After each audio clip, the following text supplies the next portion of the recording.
Hello and welcome. We're getting started. Just a moment.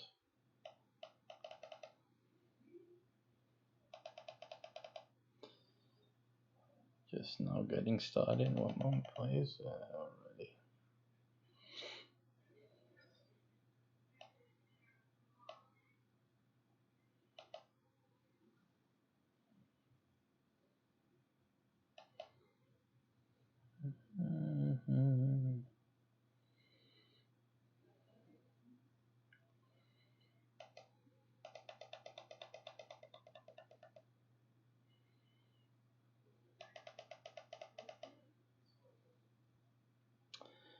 Okay, we're having some technical difficulties. We'll be getting started in just a second. Let's see what's going on. What's happening here? Yeah, I guess it's always. Oh, I see. It's not. Okay, very good. Okay, I see now.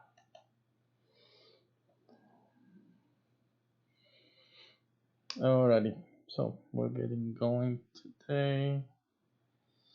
And what we're doing tonight, we're going to talk about LARPing. LARPing is live action role play.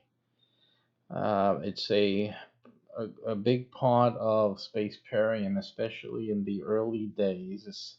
It's a limited opportunity to get involved with LARP, with Spaceparium, that is, in the LARP phase. So it's really exciting. It's actually the most rewarding of the phases, and we're talking about in many ways, more than just one. So this is a working scope. So I'm going to be working on related projects. At times I'll be talking, and I'll entertain questions if anyone should have any. Otherwise, I am building out some of the codices that the game will use. And the codi is what the game uses, the game masters will use to determine what is happening and how the gameplay is going to flow, etc., using the dice. The dice here produces a code that the game master, with the help of the manual and his training, will give them training. They will be able to guide the mission and guide the team towards hopefully a positive conclusion.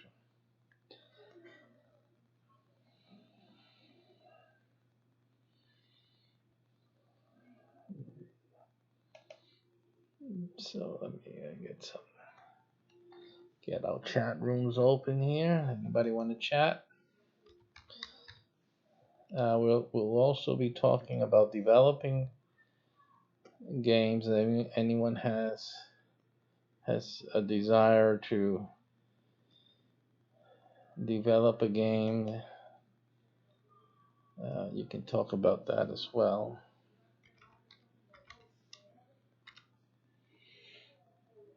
So they're overquoted, really. Everybody's using it. That's a sad thing.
I use something in tab here for the clock, and it looks like they're overquoted here. That's too bad.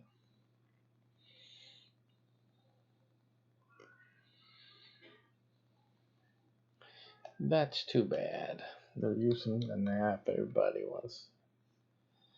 So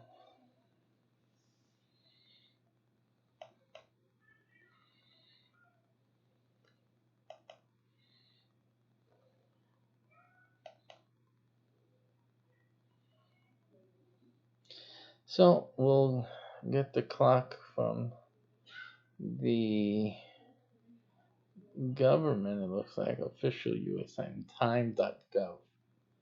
So I use it. I use the clock in the browser because it's bigger. Or I can monitor the time as I'm working with ease. The regular people I use is Clock Tab, but they're giving me an over quota. It looks like I wasn't the only one doing stuff with that facility, but there's always something else.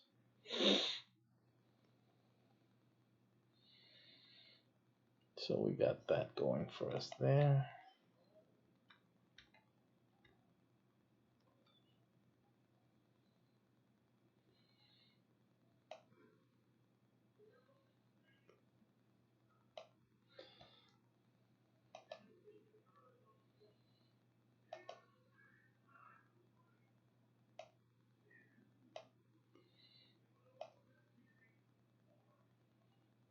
Alrighty, that's good. Okay, let's see. It's always something. These cameras have to be recalibrated. They're totally off. Totally off.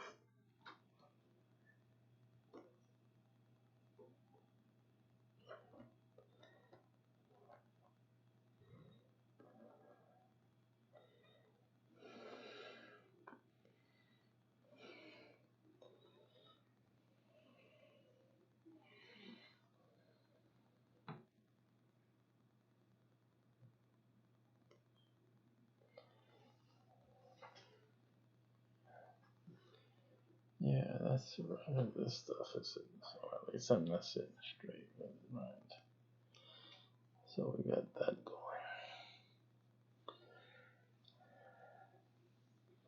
We got a boardroom here.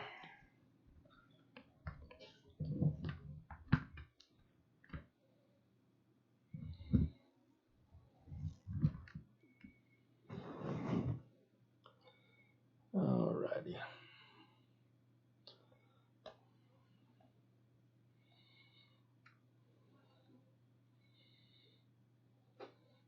So what I'm gonna do is I'm breaking every half hour to an intermission, just based on the clock, not based on how long I've been broadcasting. So we're 30 seconds away, just to develop that.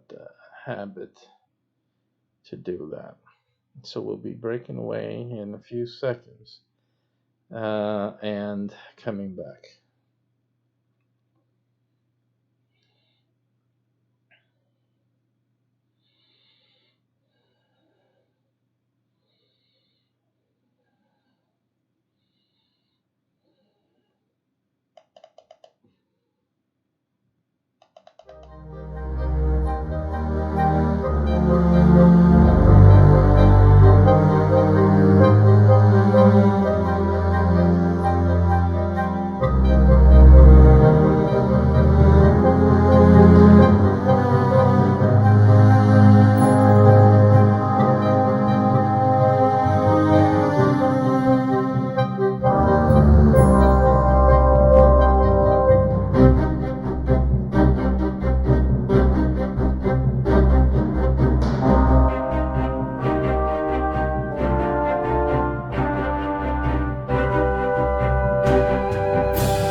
Our 30-minute breaks.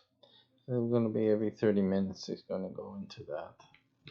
It'll either have an interval, like intermission, or we'll just come right back into the broadcast.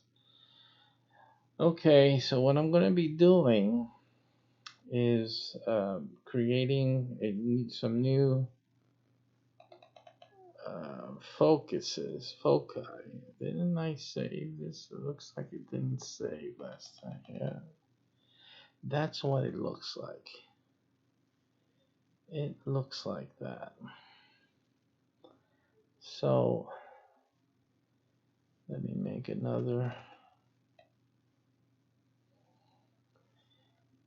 display capture. Hopefully this time it'll save. Let me just use existing.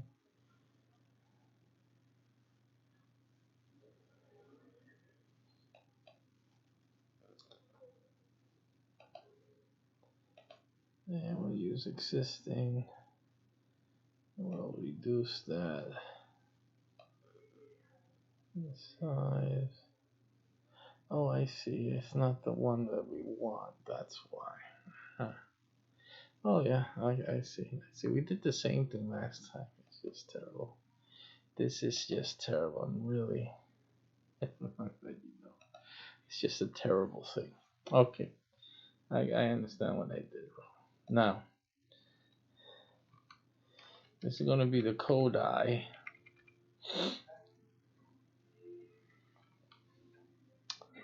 And so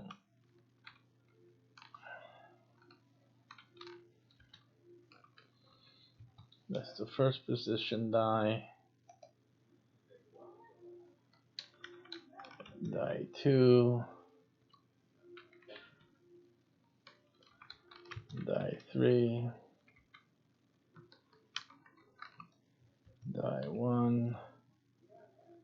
And these we're going to center.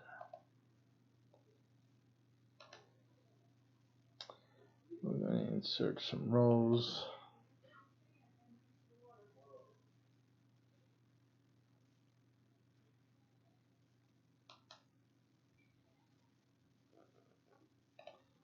And select some rows here like that. Insert rows. And do that.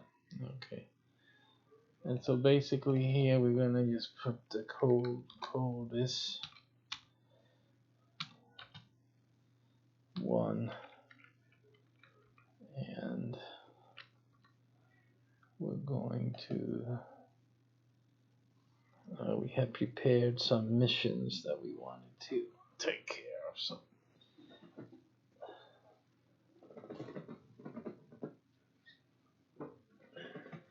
So the game uses three die.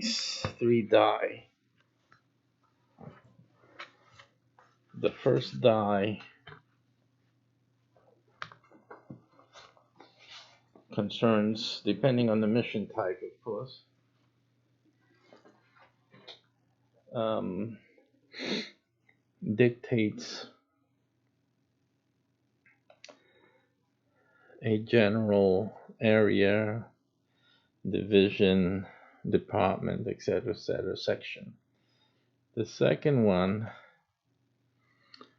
hones in on a particular item or system in particular. The first die can also be, depending if it's a mission that is very specific to a system, then obviously the first die would refer to something, a particular part of the system or something like that. So it changes actually depending on what type of mission. And then the third one will then identify which of the team players is the one mostly responsible, the player mostly responsible to address this issue. And that's the one that would gain more points. Again, when the player fulfills their responsibility, then and has a positive outcome, then he gets the most points, but also the team receives points as well. So every time the dice moves, they roll, and the rolling of dice obviously happens after each segment and after each part of the mission is completed.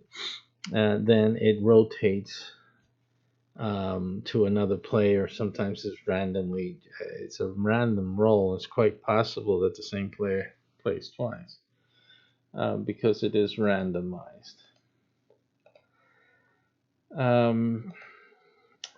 And then we're using a dice set or a die that can, and we got to look at,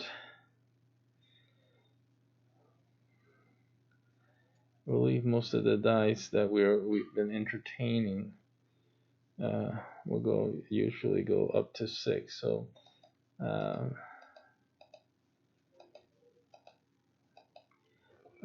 and obviously there's ways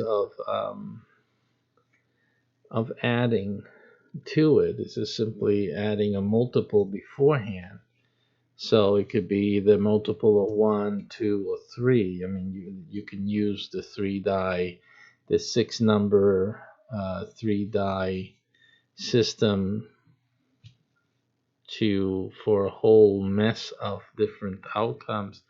By 6s. So you can have 6, 12, 24, 18, 24, 30, 32, and so forth and so on. Just keep going because all you need to do is have a multiplier that would say the next roll of the dice is 5 times whatever it is. Also, we can have a roll of the dice that each die section is the multiple. So the first roll is just to multiply that roll on the next roll, which means, like, let's say we roll the dice for the multiplier round. Let's say the multiplier round is how many times we will multiply the next roll on that column. So the first die,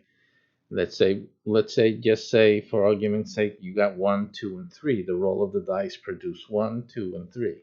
So what it means is that the first die, the next roll will be only a multiple of 1. So it can only be numbers from 1 to 6. The second column, since it turned out to be 2, would multiply the next roll's second column by 2. So the rolls will be from 2 to 12, right? It's 2 times whatever rolls out. And let's say the third column was the third and produced the third number three. So the multiple by three means that everything would be multiplied by three, which obviously would be three through um, 18. So it's like that. I think that, and that really opens up the possible scenarios and things that the game would handle. So that's the way I think it's the easiest way to just keep a basic die set of three from 1 through 6 and just keep it simple and just add in a multiple round. Uh, so we can do that as well. So the game can actually get very complex over time. Yeah, well, depending on the roll of the dice. I mean, what you can have 144,000 different possibilities uh, on each, is it right? On each column, because it's actually would be 12 times 12. I mean, I'm just saying right off the top of my head, it's probably not that way. The number's probably even more than that, but it opens up possibilities.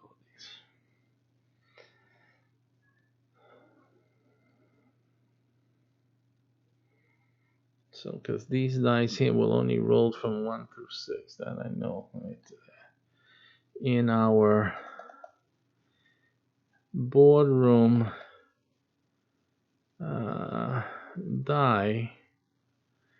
dice roll. Let's see. I can only, the other thing, I'm only going to do this through one of the streaming channels because I can only actually, I could do both, but let me do both here just as a, let me do both here. Let me see something.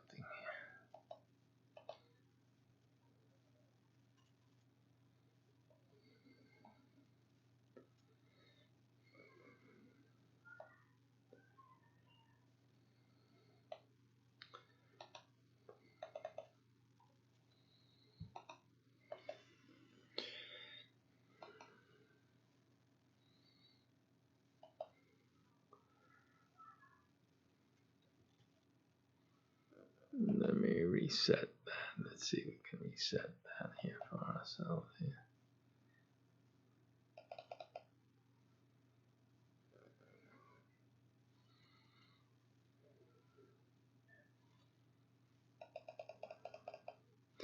Let me just reset that.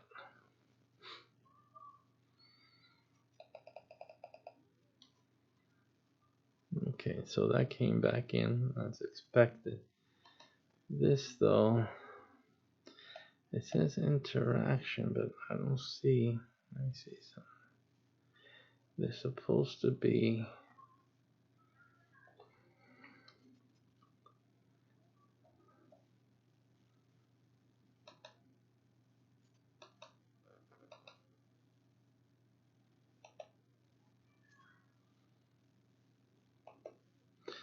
All right, let me just open that one up regular.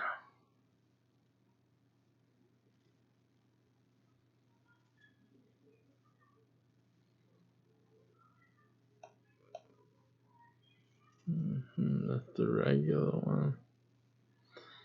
Shut down source, refresh browser.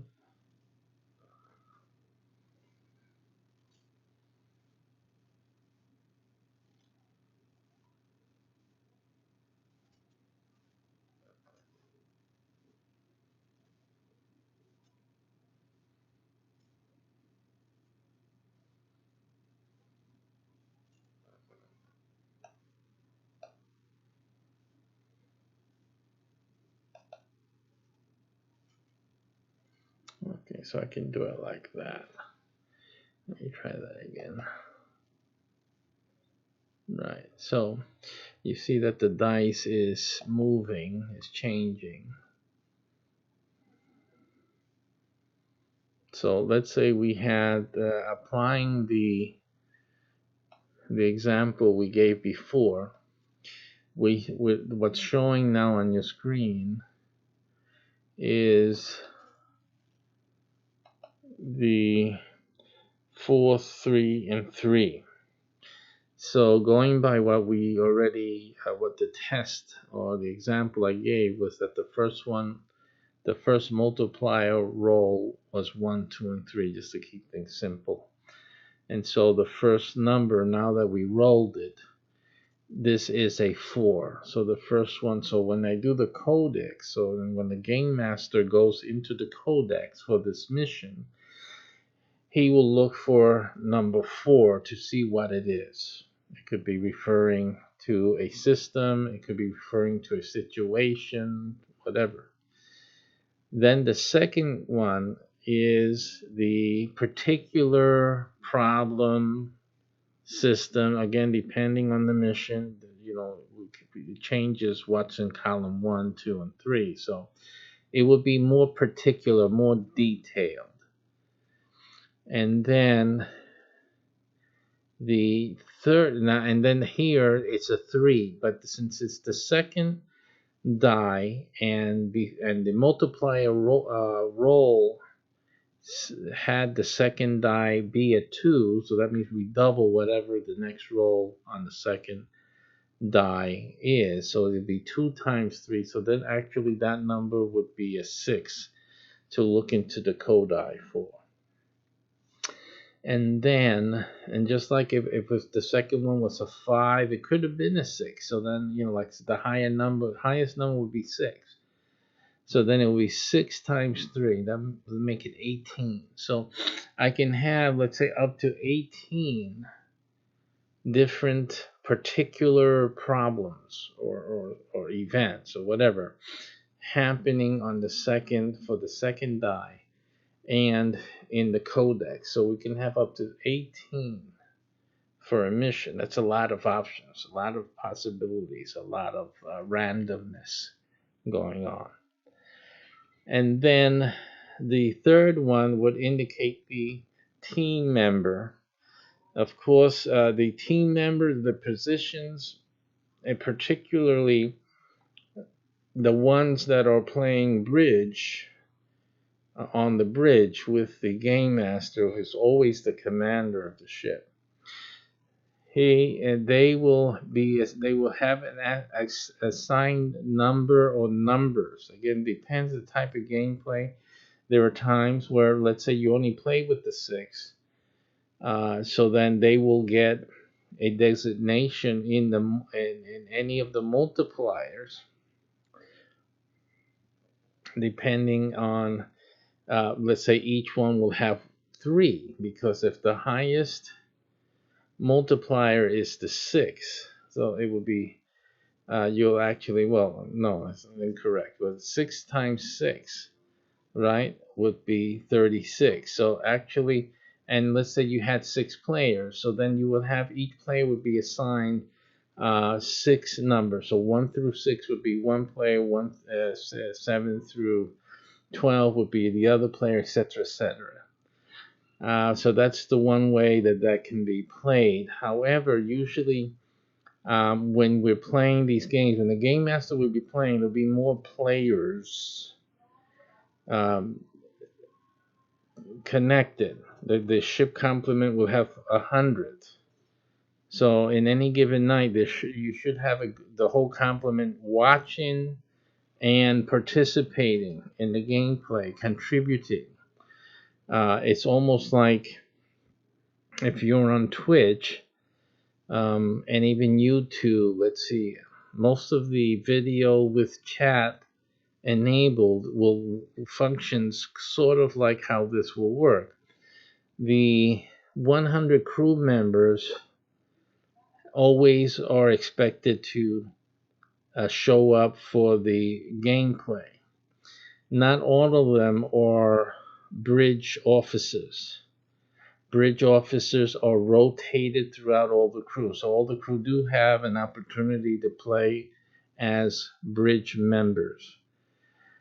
Again, there's higher bonus levels and participation credits and stuff like that. So it gets rotated throughout the.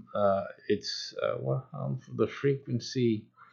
I think we had figured to have the frequency almost. I think. Um, it can vary from weekly weekly through bi-weekly, but definitely in a month's time every member of the crew should have had a rotation or more on the bridge. Okay. So that's one thing that's happening there. But normally, like we're on Twitch and other chat-enabled video streaming platforms, the team, 100 people, they're basically like the immediate. Um, a good way to look at it is that they will be the VIP members who have, let's say, they can participate. The chat will be limited just to the VIP members, although everyone watching can watch. Of course, this is not what's happening on Twitch, although I think there is a feature to only have certain people enabled to write in the chat. Everyone can read. Whatever that may be, it's going to work that way. And then the crew members will have their chat enabled, and obviously they will be able to participate directly in the gameplay, interacting with the bridge crew, interacting again with the game master. The game master is basically working with the bridge crew. The bridge crew represents the different main divisions of the ship. So all the other 100 viewers, minus the crew, the bridge crew, they are part of one of the 6 divisions on the ship. Right. So whenever their division's affected, of course, they're the ones that have to make sure that they're working on it and contributing, because they're the ones who have to be working in the background, right? If something's wrong with the engines, with those people in the engine division for that day, for that gameplay, they're going to have to help whoever, because it won't necessarily just fall on the engineer. It may fall on any one of the bridge players. So just simply, that's the randomness of it. And each player gets to learn different aspects of the ship. So the whole point is that everyone learns different parts of the ship and actually has a ability uh, to learn the different aspects of ship of the game, the space, also the science, space science. So that's the whole point. It's not that they just are just focused on one area. There are times where they will have to focus on their area. There's times when the game will, the mission will select the engineering officer. This is an engineering problem. Engineering officer takes care of that, and obviously the crew members that are part of his division, department, they will be in the background contributing. They can be chatting. Someone may know exactly this type of problem is only fixable when we deal with such and such of a solution. So these comments are coming in and contributing to during the gameplay, during the research and troubleshooting part of that mission. And that's basically how that's going to operate. So again, the CODI is the basic organization of possible scenarios that will be selected randomly using the 3 dice that you see right there. So that's how that's going to work out. In the later video game, because this dice method here is just simply a mechanism to have randomness. When we finalize the video game completely, the dice will be removed. You won't have dice in the final video game, but you will have the same type of random number generator within the software that is generating and expressing what is happening, what is needed, and obviously it's not just expressing what is happening. We're not trying to make a read game that you have to read what is happening. It will actually depict it. That's what runs the video game itself. And simply wherever the interaction is needed and whatever scope it's needed in the video game, that will be produced from the Kodai. That is what I'm working on right now. Now, I was going to, we have certain missions that we're going to start off with. And these are the first missions. We're doing the promotional phase right now. In the gameplay, remember, this is as we're going along developing the game, we are actually playing the game, developing the game's lore, LORE, the story, and actually starting the gameplay. In the game lore, I've come back in time to I'm helping the AI, our computer runs everything in the future. There was a problem, a shutdown of the AI occurred, which is still not ascertained if it was sabotage or if it was just an accident. And it coincided with a time travel incident, an illegal access or accidental access. Again, we don't know which. Still under investigation. But people traveled back in time through the portal, and they took with them, or it left with them, or whatever happened. It was an accident. It looked like an accident, but then things started pointing towards sabotage. So that's still under investigation. But with them, they took the artifacts. Now, what are the artifacts? The artifacts it's like when your computer has a stoppage. Like you get the blue screen, and then it has a data dump. The artifacts, the AI of Spaceparium does that. It was programmed to, if something would happen, it would have a fail-safe. And the fail-safe was a method for it to preserve itself, because the AI is self-learning. It learns, it grows.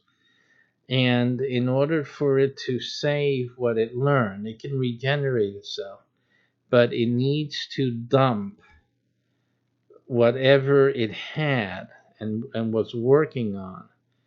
It does an immediate dump, and what it does is it doesn't dump it within itself. To protect itself and to protect the data, it dumps it into it materializes into or onto other things, physical things, wherever the computer sensors are. And it's like a flash, and it's engraved, embedded, different methods that it has at its disposition to save its data. It saves its data, and it also produces like keys. These keys are the secret codes to tell the AI identify the information, or it identifies where the information is. So when the AI got back online, the first thing it starts doing, obviously, is to look for the information, and it starts rebuilding itself from the dump that it did when whatever happened happened. And then it discovered missing data, a lot of it. A lot of data was missing, and that means that the artifacts, what we call the artifacts, were not where the artifact was made. Someone moved them, or it was moved. Was it part of the accident which caused the time portal to open, and people and things, artifacts, went through it? Or did someone purposely take this material and go through the time portal? Because that's why it could be an act of sabotage, because taking this material, they can't use it for anything, because again, the code is a secret code. It's only the AI has produced it. It's something that's only, it's personal to the AI. It can't be deciphered. Only the AI can decipher it. So the only point in removing these artifacts was to cripple the AI. That's the only sensible thing to that one would imagine an enemy of the imperial empire would want to do. So that's this looking like what's happened. So they went back in time, and how we know this also is that they're trying to hide it. The AI is good though. The AI can track its signature no matter where in time, because of the time portal. The AI has access. One of the things the AI has access to for learning and for information and whatnot is the time portal. So that was the greatest thing that gave it great access and great capacity, because it was able to go and people, the scientists say there's more that the AI has been doing, but they haven't said what it was. But this seems to be more that the AI is able to do with the time portal, but that is not being talked about. I think the boys in the lab are still looking into it, but they're pretty sure that the AI is doing some more stuff in the time portal. But in any case, the AI has indicated that although the artifacts went through different time periods, back to Earth, obviously, centered and based on Earth, the most of the artifacts were traceable uh, to this time period. This time period being at this point in 2019, and most of the artifacts were brought to this time, not brought to this time period, but are able to be found by me in this time period. And the indication that the portal that the AI has told us is that it is being marketed. In other words, it's being sold as artifacts, as artwork, oddities, different things like that. And so the the AI indicated that this was the best time to collect those items. Plus, it was coincides with the beginning of the Earth's expansion into space, where Spaceperium began. And so that is the storyline. I am the imperial leader, And I've come, it's my responsibility to come because not only do I know what I'm looking for, and the AI is works closely with the Imperial Majesty, which I am, but also because of the need to start the Space Perium project, as we called it back then. Um, it was also something that had to be started, and that's why I'm here as well. So I'm doing two things in this timeline, and that is I'm looking and identifying where the artifacts are. And one of the main parts of the game when as the players are playing is this issue of the artifacts. We have to find them. We have to get the code so that the AI can do its thing, or and we have to get the code, or we have to get the artifact, which has the code, obviously. But if we cannot retrieve the code, because someone owns it, and someone may own the artifact, so we can't just go in and just take it. Hey, this is ours.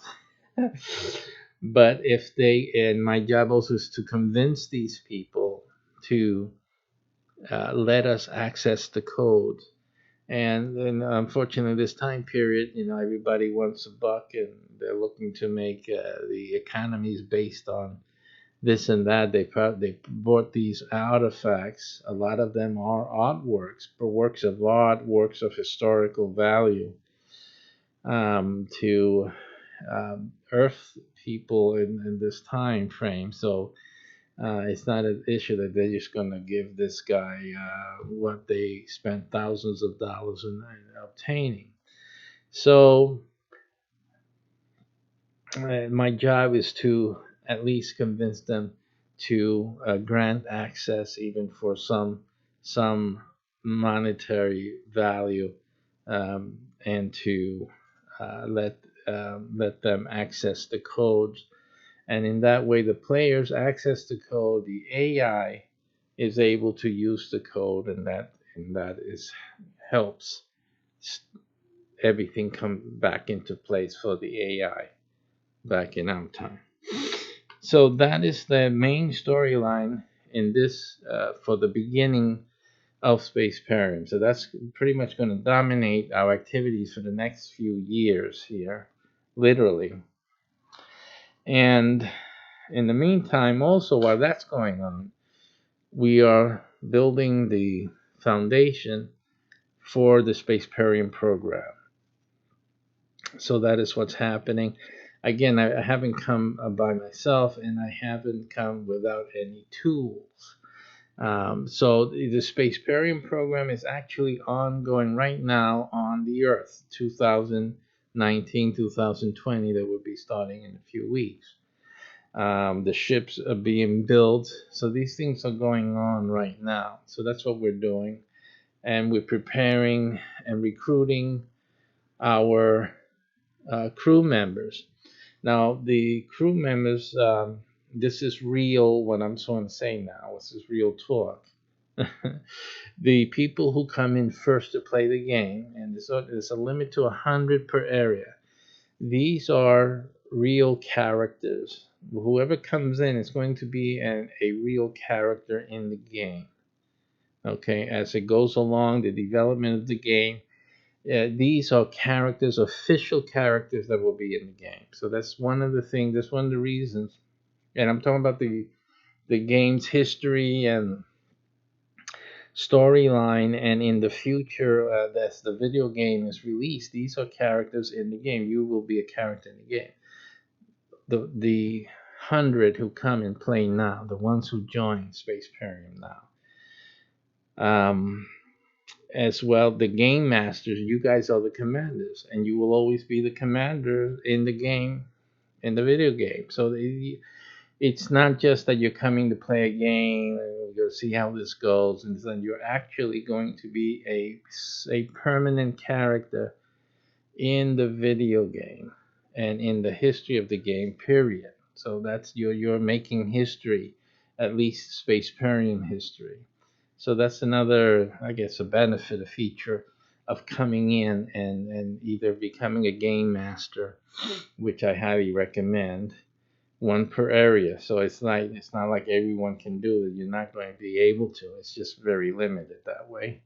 Did I miss a break? Yes, I did. Yes, I did. So we have to go to break, and we'll come back on this matter. It's going to be an intermission, so it's going to be a few moments. I'll be right back after that.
Alrighty. So let's see what I was saying.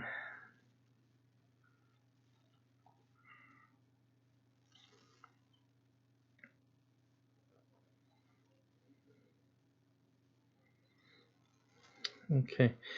Yeah, so it's unlimited to 100 per area. And they're the ones who play along with the commanders at each level. There's 3 levels of commanders. Each one has their own type of ship. They're related. The ships are related to each other, following geo-based, real life locations. So everything is real life otherwise. So you have zonal ships, which are part of the citadels, that can dock with the citadel, part of the citadel component and division, if you will.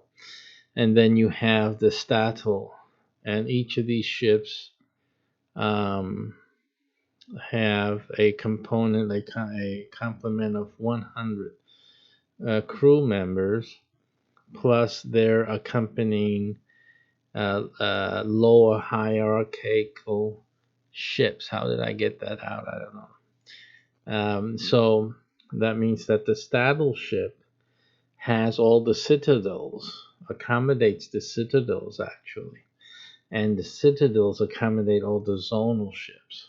Okay. Later on in the game development, I don't know how far along it'll be, but it could be easily a year and a half, 2 years into after the LOPs have begun. We will open up the military branch. And that would be another opportunity to get into Space Parium through as a military fighter.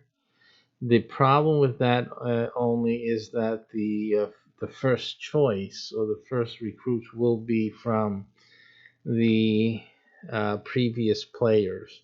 So we give them the first option, but they will then replace their positions on the ships they were on formerly as non-military, but part of the ship itself, crew. They will be looking for players, new players, to fill those seats.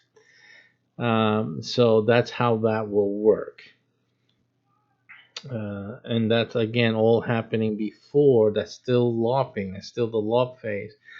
There will probably be by that time some beta form of the video game, and probably for certain groups and divisions, it's probably going to be that way. Right now, for the LARPing, we're going to have software specifically um, for the user interface, everyone playing. So all the crew members will have some type of software that will interface with the AI, the database, etc. So they're gonna start using a software. It's distant from being a game software at this point, but it will be software used in the game. So when is it a game software? But a software, a video game in its traditional sense at this point, we won't have that developed until after the military branch is developed, and the video game will most probably incorporate a lot of the military branch, or mainly, and then bring in some of this early type of campaigns and things like that, so that the video game players will have a lot of resources, a lot of videos of and storylines and things like that. It's going to be quite an interesting video game. I don't think anyone has brought out a video game like Space Parium is going to be, because when Spaceparium, the video game, comes out, it's going to have a lot of history already. Um, and so all of that history is going to be accessible to the game. I don't think any other game has ever had that feature. So that's a really interesting feature. I'm not telling you what it is or what we're thinking about, but it's going to be different than any other game has ever been released with. So that should be interesting, because of the way we're developing the game. All right, so getting back to what we are working on, let me see if we can do this in here. Because this is really what I wanted to. Yeah, sure, of course. And this has to close. So let's do this here. No. Yeah. That should be it right there. Alright. So, and then here again, we have to put the mission time. This mission is going to be number. We do numbers and make a general list of what the different missions are later on. So this will be mission 1, and we're going to use the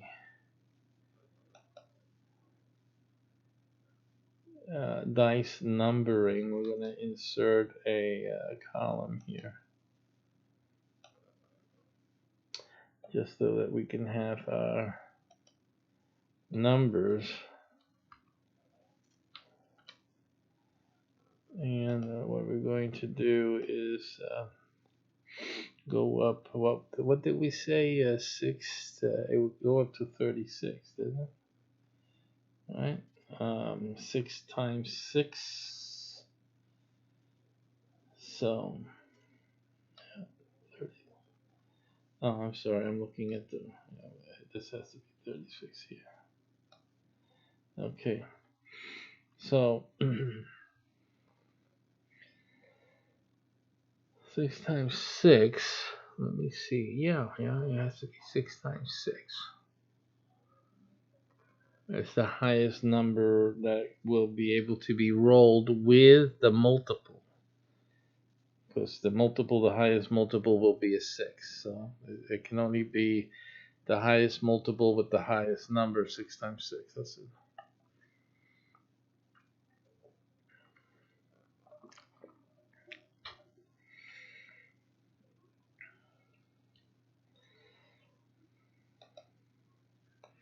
I'm going to save this as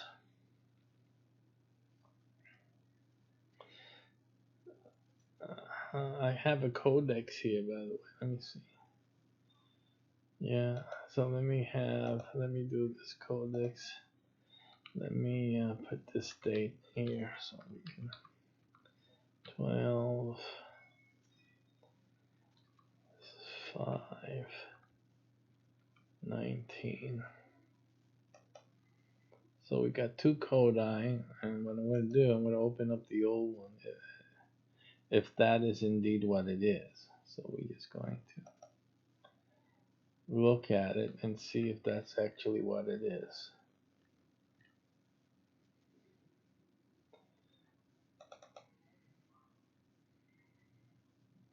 Yeah, so it is what it is. So this is the codi we were working on previously.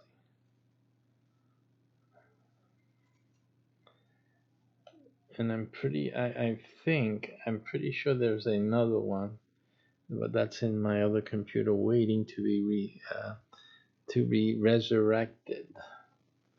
So that was also an artifact that was it's in there someplace, so we're gonna have to get that out. So here you can see here we have mission type, application status here. And here we have structure, the Alma as we call it, which is the AI, power, lives, weapons, relationship with Earth, and in this case, communications, political, civil, human factors, unknown forces, role of third die, universal factor, other die apply throughout the remaining mission. So yeah, that means is that the condition of the role of the other die is a permanent fixture in the mission. So that means that whenever, as the mission progresses, this thing does not get resolved, and so whatever happens has to happen without the use of whatever this is hampering here. So that's what that is about. Force new role immediately.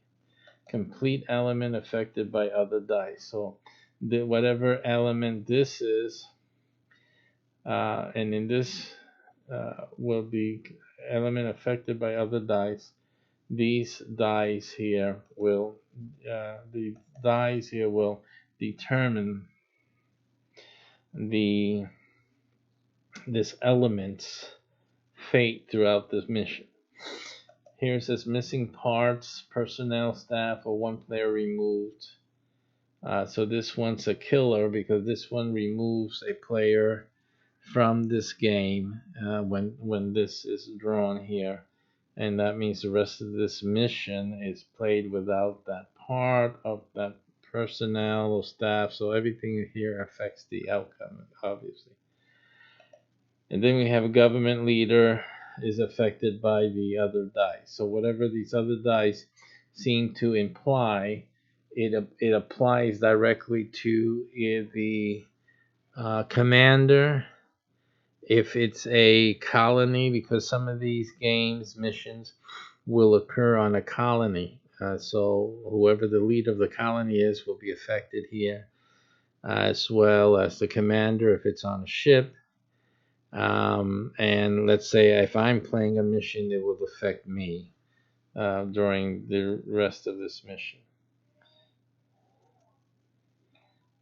These are mission types, mission phases, which is these are the different possible type of mission phases that we're going to be having. So we'll look at that as well. And these are some of the systems here: life support, engines, weapons, shields, communications, navigation, AI, structure, power generation, energy transfer, science labs, projects, military labs, civil engineering, religious engineering, medical engineering, mechanical engineering, and then atmospheric control systems. So that's basically where I got to on this previous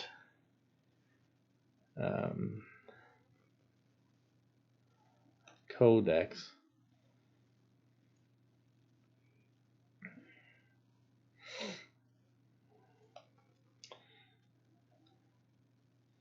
And it looks like there is a locked, no, it's not locked, but it's here. You can see here that I was using a 12 numbered die, it looks like. On this one, that's what I had to look for on which type of dice, because they do have them.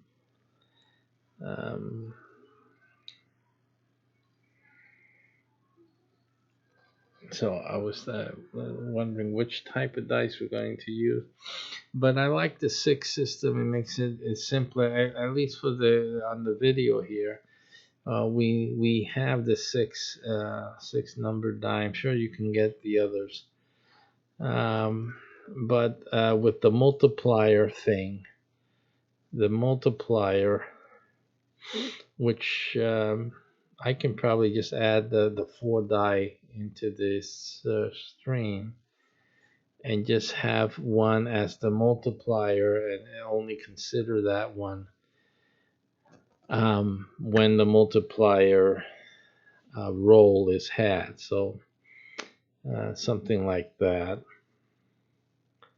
can be done. I mean, it doesn't matter. We can roll the dice and just choose the first dice Oh, we decided all three, so having another one doesn't really, it's not necessary, because having all three die provide the multiplier for each column, that would be okay too. It makes it better.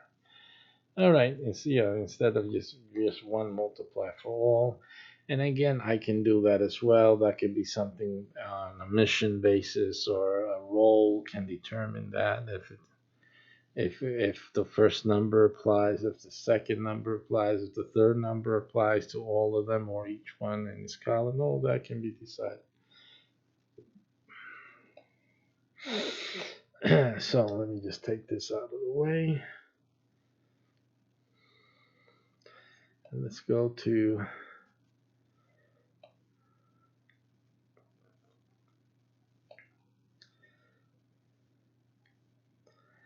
let's have another break. I'm not going to take a break, but we're going to show the intro card at this interval because of the time. We'll be right back after this short interval.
All right, boys and girls, so welcome back to the boardroom. Today we are looking at and creating our codi. The codex is a part of the manual that game masters will use. They will be referring to these charts all throughout each mission. And basically, these charts are the ones that will dictate how each mission develops with the use of the dice that you see on screen. The dice appear on the other backgrounds, the inside the ship, I should say, as well, if you've seen the ship. And it appears on any type of game interaction, and as well as the timer on the, as you see here on the other side of the bottom monitor. There's a timer because certain actions and certain things will require a time limit. So,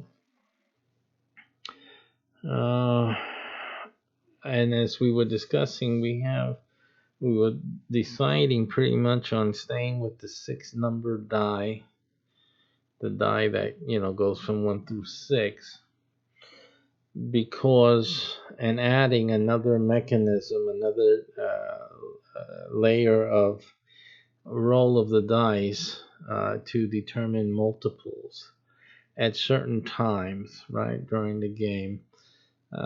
So we still have to develop how that's going to work, but basically, at its optimal use, the first roll will be a multiplier roll that will assign a multiplier, which is a number by which each column will be multiplied for the next roll. So any number from 1 through 6, as you see on screen, I believe you have there a 5 on the first column, and a 2 and 2 for the second and third. So basically, on the next roll, I would multiply by 5 on the first and by 2 on the rest of them. So we can do that now and see what we get. So the first number is multiplied by 5, so that's a 6, times 5 would be 30. So in the codex, I would look at number 30, right? And so for the first die, that will then indicate what the issue or the main system is affected by the following die. The second die and the third die are 2, so the second one is a 1 here, so it's multiplied by 2. 2 times 1 is 2, so that second die will be this situation or specific system. And then the third one's a 6, and the third one's 2 times 6, so then there would be 12.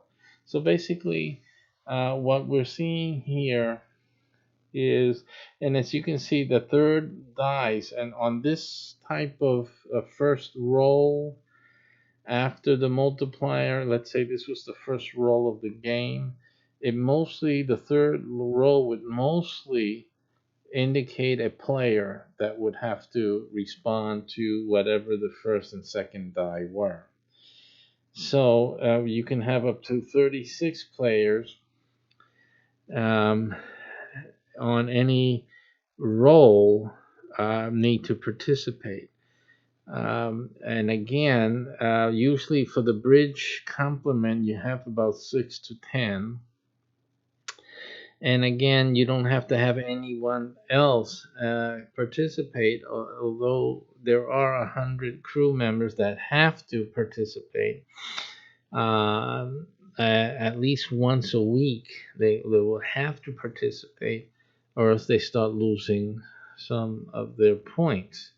So they have to participate. So this affords them an ability or an opportunity, at least for a third of the ship's complement, to be playing during each week, and or on a day of each week, and between 3 days if the game is organized 3 days out of the week.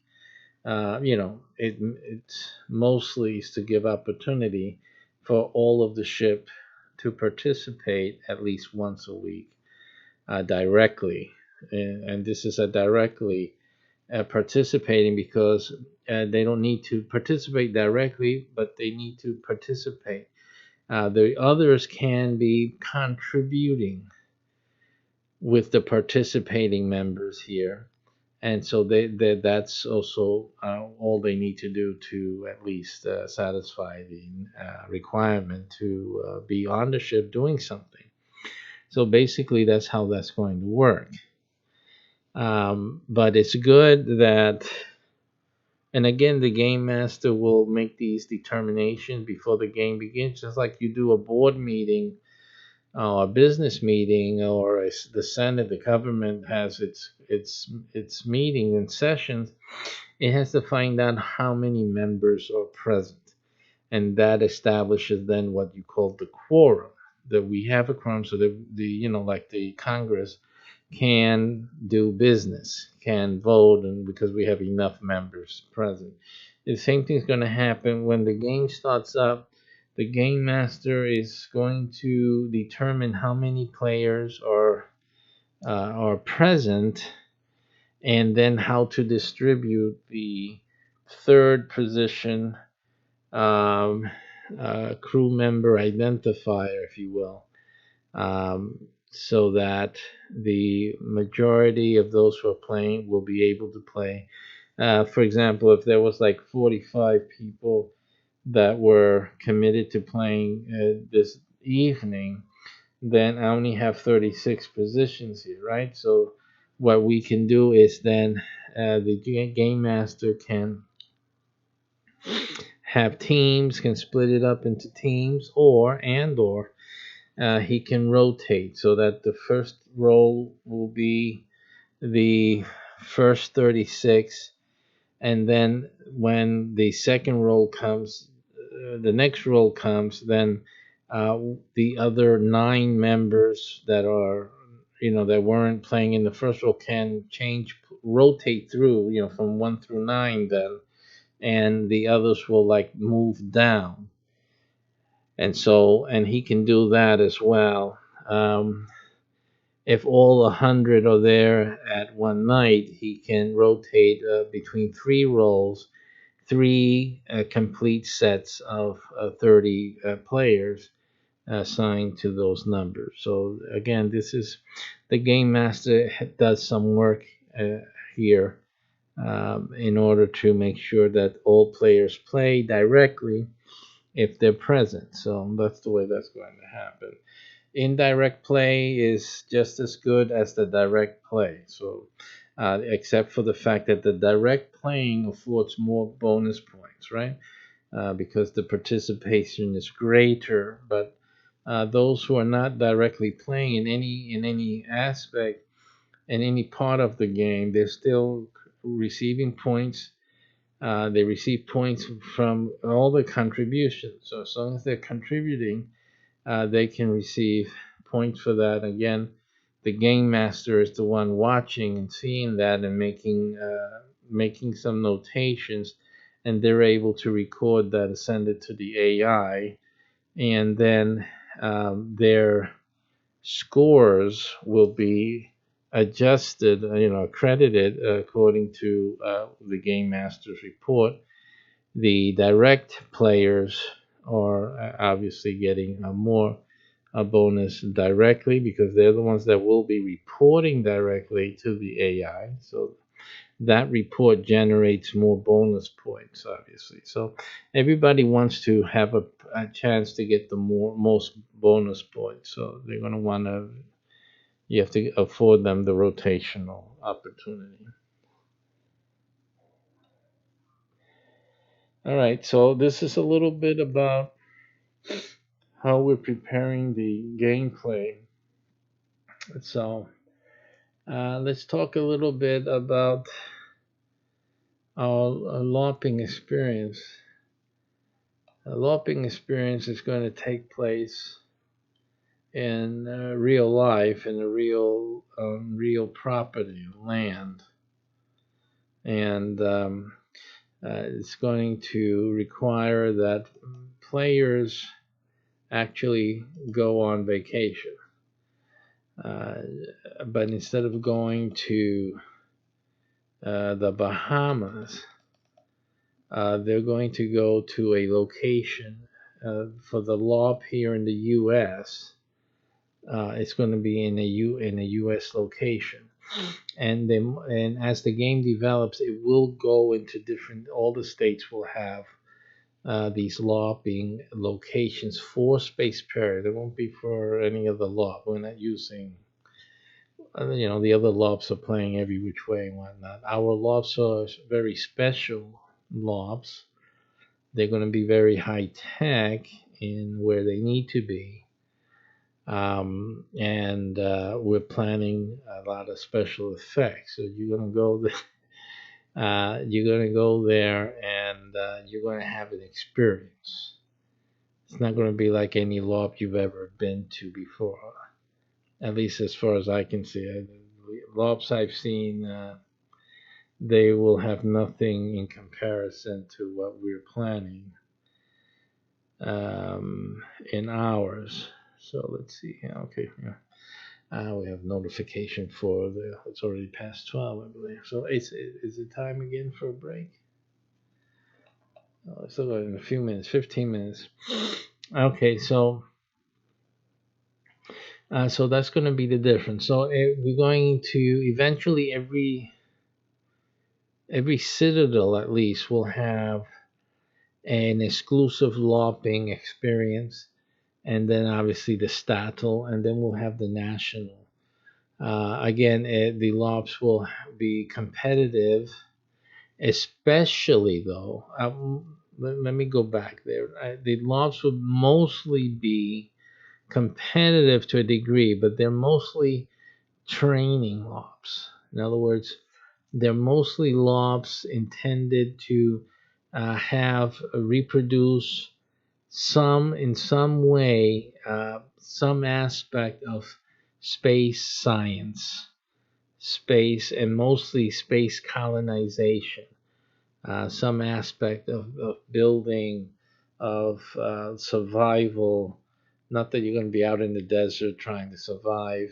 You may be out in the desert, but it's not like we're going to throw you in the middle of the desert. No, no, you're going to have you. It's a landing site, so you're going to be at a landing site, and it's going to be putting things together and creating the habitats, or adding to the camp where everyone is developing this base, sort of type of thing like that. So that's the type of lofts that, at least at certain mission lofts. So there's going to be some lob areas where it will be a mission lob, that there's actually something specific that has to be done or discovered, uncovered, research, whatever. There's going to be that too. So these lobs are going to be interesting lobs. They're not going to be your regular dress silly and come out with a foam sword or anything. We're not doing that. That's ours are. It's going to be space. We landed here. What do we do now? So yeah, that's the kind of thing that we're doing. Now, where it's going to get really action packed is when we do the military. So that's why I know a lot of people are going to go to the military division once we open that up. And it's good that you do this training, because that's going to help you a lot when the military opens out and you want to do the military thing. The military thing is more active. Obviously, it's not. Again, it's not going to be like those lobs that just like walking around and with the foam sword. That's not what we're going to do. This is going to be military. It's not going to be exactly like boot camp or anything, but it's going to come close to that. So you're going to sweat a little bit. You're going to have to get through the brush. It's going to, and then between that, it's going to be a little demanding. We're looking at, just to give you an idea, we're looking at certain places where we can have you dropped, not dropped. I'm not going to drop you off the, but have the helicopter take you to a position where you get on a boat and you're sped into another area. You disembark, almost like a beach landing type of scenario, and then you have to progress through the terrain, whatever it is. And there's another team hunting for you. You're hunting for them, sort of thing. So that is something, and we're trying to get the best in laser and sensors, so that the computer, the AI, can determine who has gotten shot, who's dead, who's wounded, etc., etc. And that's the type of thing that's going to be happening. Uh, the only other thing about our lofts is that we're not going to have no cheapy changa. You make your own uniform or any of that. I know you guys, a lot of loppers like to create their own things and whatnot, but this is not. Space Perium is really not for that. We have our uniform. There's going to be uniforms, so it's going to be more formal in that sense. The ship crew, all you guys have uniforms specific for your ships, It does look the same as the others. There may be slight, there's going to be differences in emblems, of course, and ship affiliation. I think I showed you guys before the patch is going to be different for each ship or whatever, so people can identify what ship you're in and what which type of ship you're in. But that's going to be a standardized uniform. It's not going to be complicated. It's basically a t-shirt and probably some running pants with the Spaceparium logo there, and we're going to have a T-shirt with the patch, what they call the Velcro padding, so that you can put the patches on, and it's going to be a T-shirt, but it might be.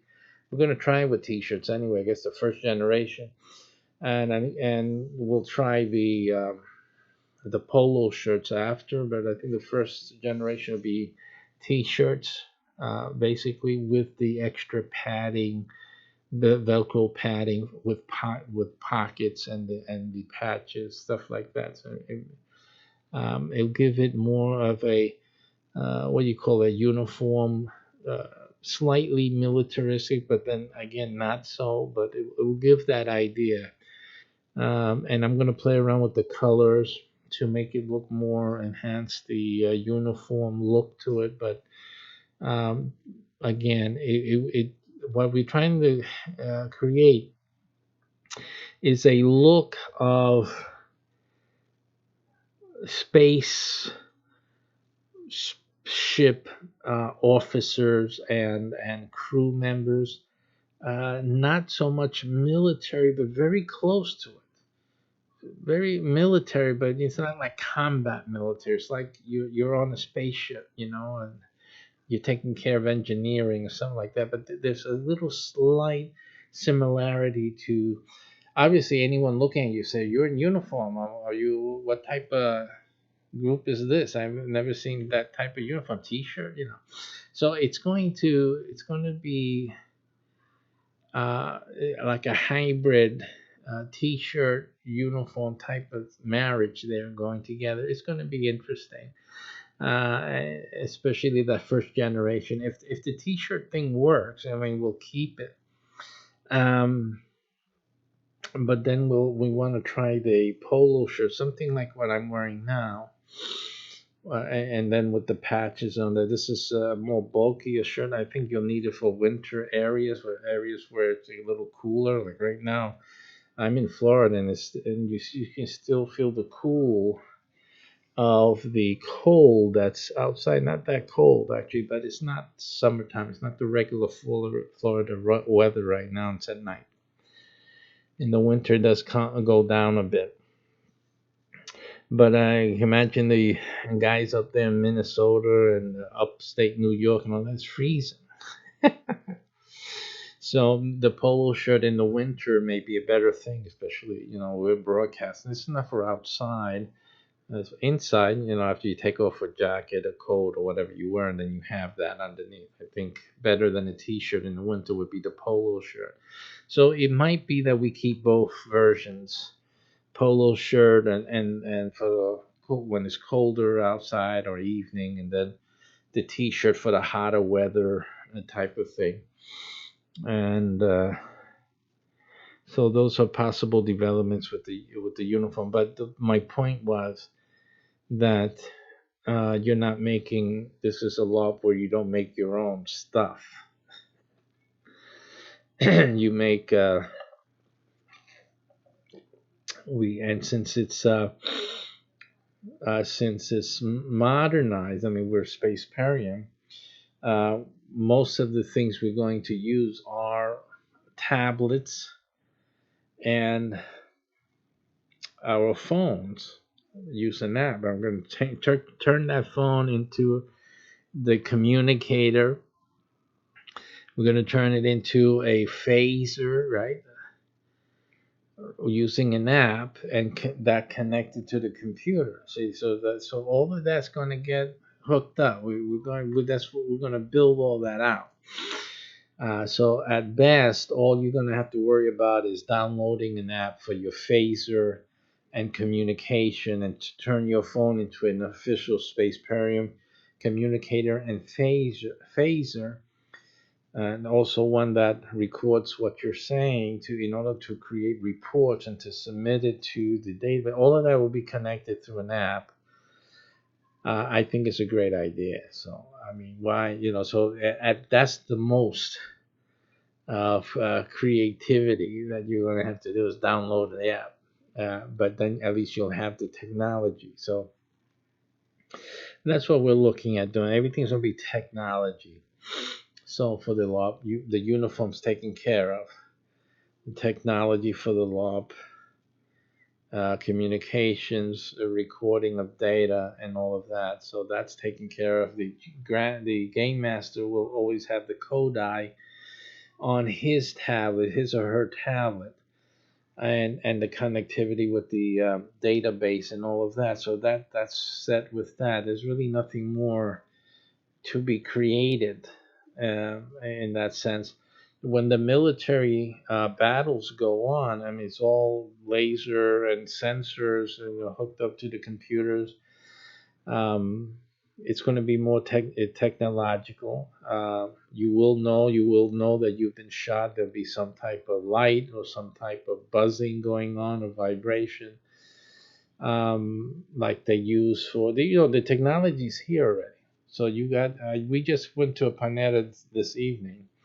I took my wife out for a little evening out, just and I was there was a type of like a loose meeting. It wasn't like confirmed that they would be there. So I said, let me take my wife out just in case they don't show up, and at least I killed two birds with one stone, or I have a date with my wife if the guy doesn't show up. So that's what happened. The guy didn't show up. I had a date with my wife. It works, right? So everything is good. I don't like to waste time, so I'm ready.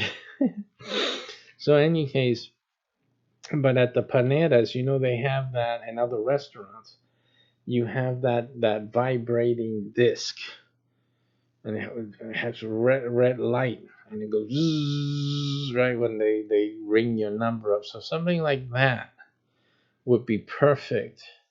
We'll probably make a vest for the military battles, and that'll be it. I mean, when the shoot 'em ups happen, blah blah blah. There's things going on, so everyone will know through the app. You're gonna know if something's happening. Let's say there's a bomb being dropped.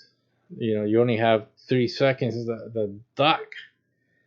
The bomb will set off, in a radius of all of the badges there, the vibrators there, will will if they're within the range and you're not covered from the signal, you're gonna be buzzing.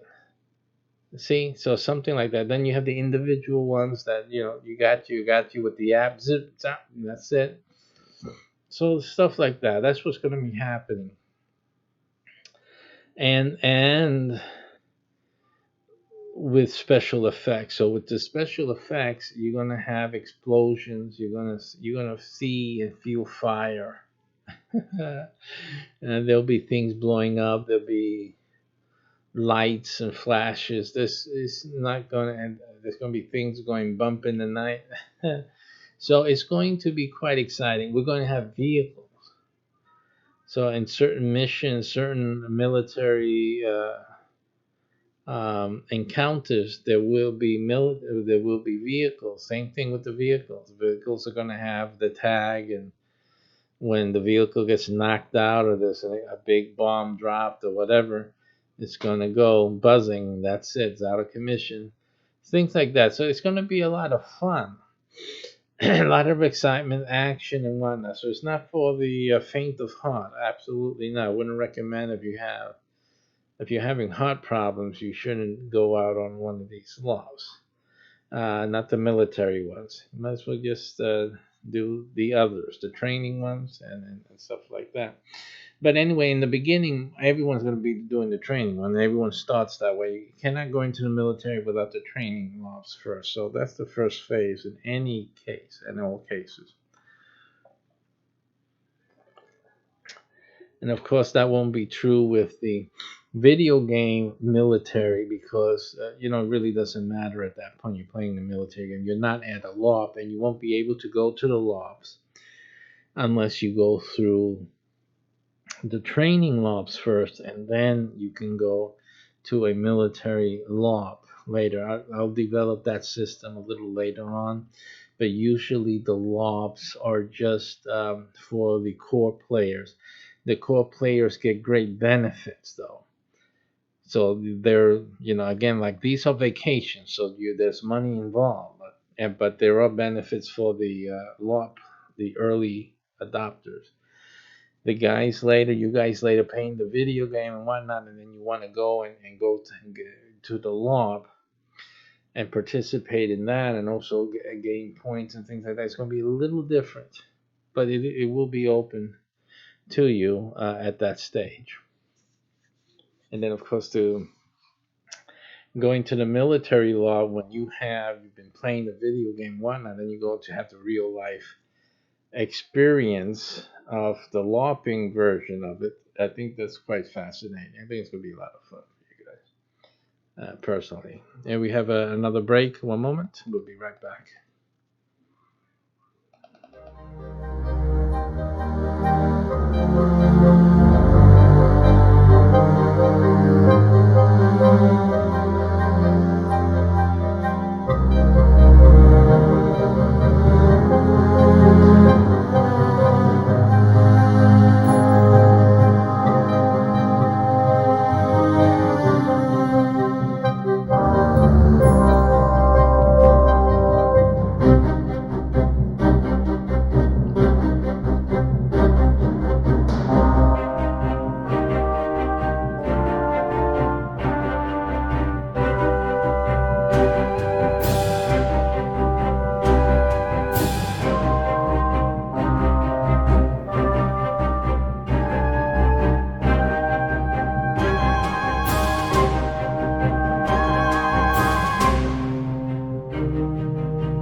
Hello and welcome.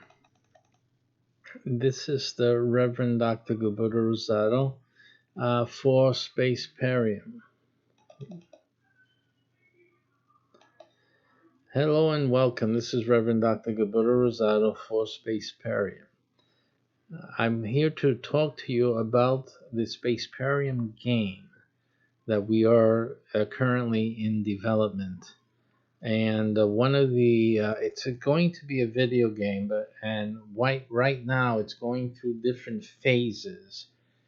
Different types of games are being or manifested throughout development. There's going to be card games. There's going to be a table game. But what I'm here to talk about is the LARP phase. LARP, LARP, stands for live action role play. What people do, it's very big in Europe. It's catching on here in the US, but it's still just growing now. And it's been stated by game philosophers, if you will, scientists who work with game mechanics and development of games and how they evolve and how the social aspects of it and all of that.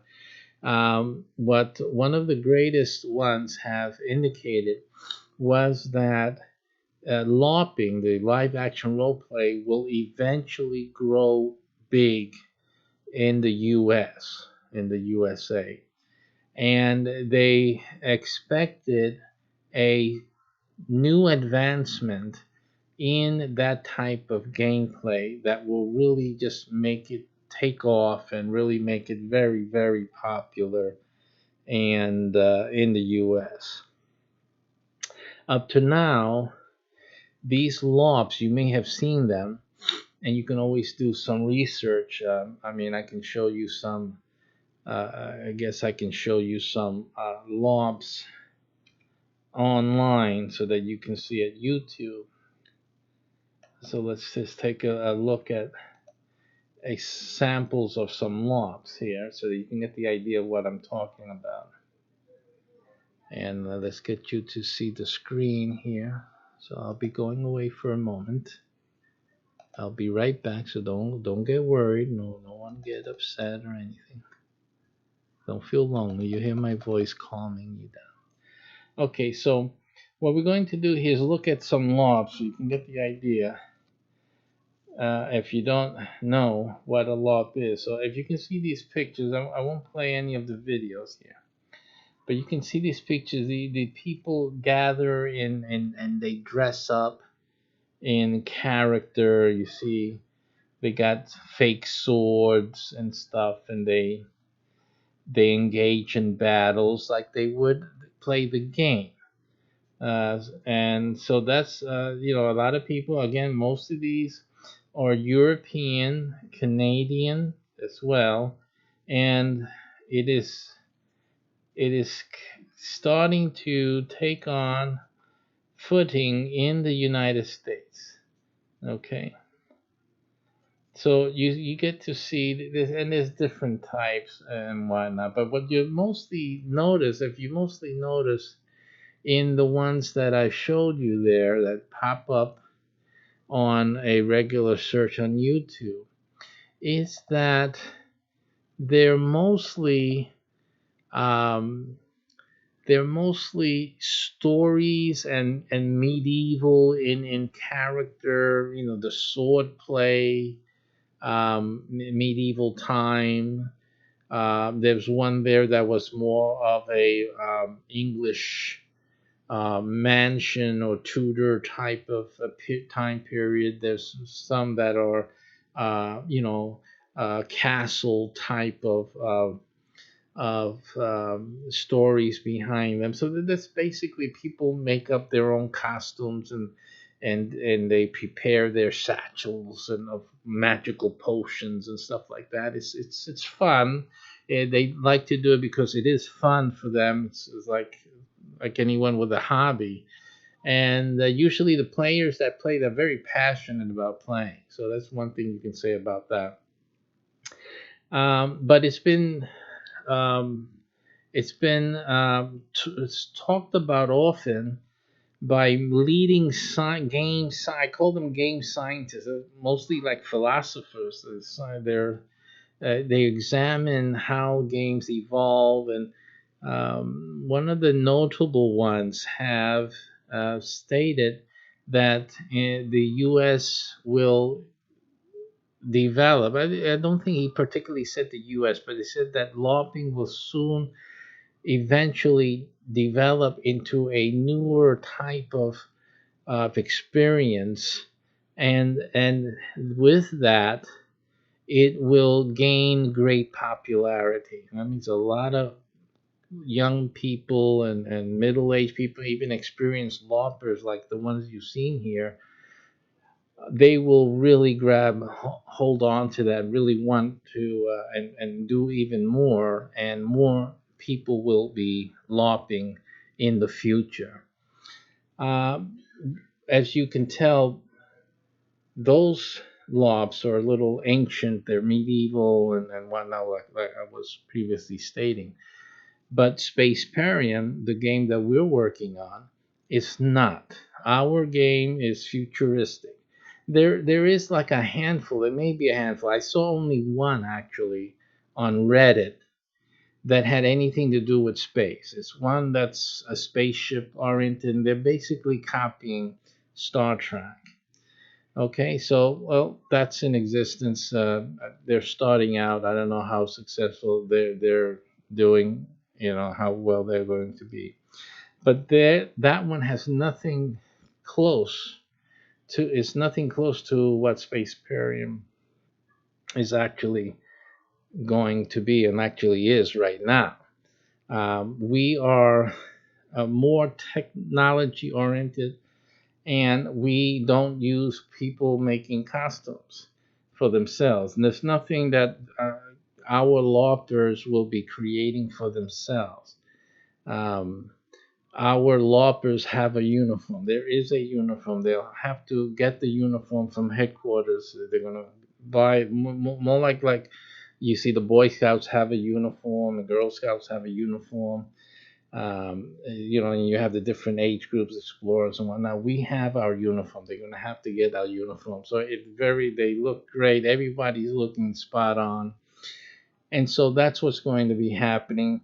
We have, instead of going and fighting in the early days of our LOB, they'll actually be going for training, different survival training.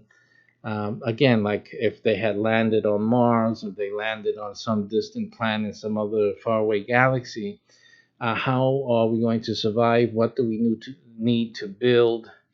Habitats to survive a storm and whatnot. So this is the type of game that they're going to be dealing with. These are the type of problems that they'll be dealing with in the game, and they will be doing this as a group wherever the LOP site is happened to be. So that's what they'll be doing. And that's what Space Parent will be doing. They'll have tablets. They're not going to have no fake swords. They'll have computer tablets. They'll have phones. The phones will have an app on it that is the communication device. It will turn the phone into as if it wasn't a communication device. But you know what I'm saying. Space Parent.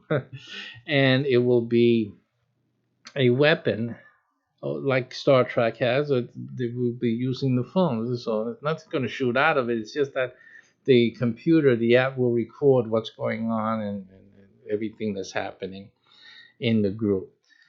So this is a live action. That's why we call it live action role play.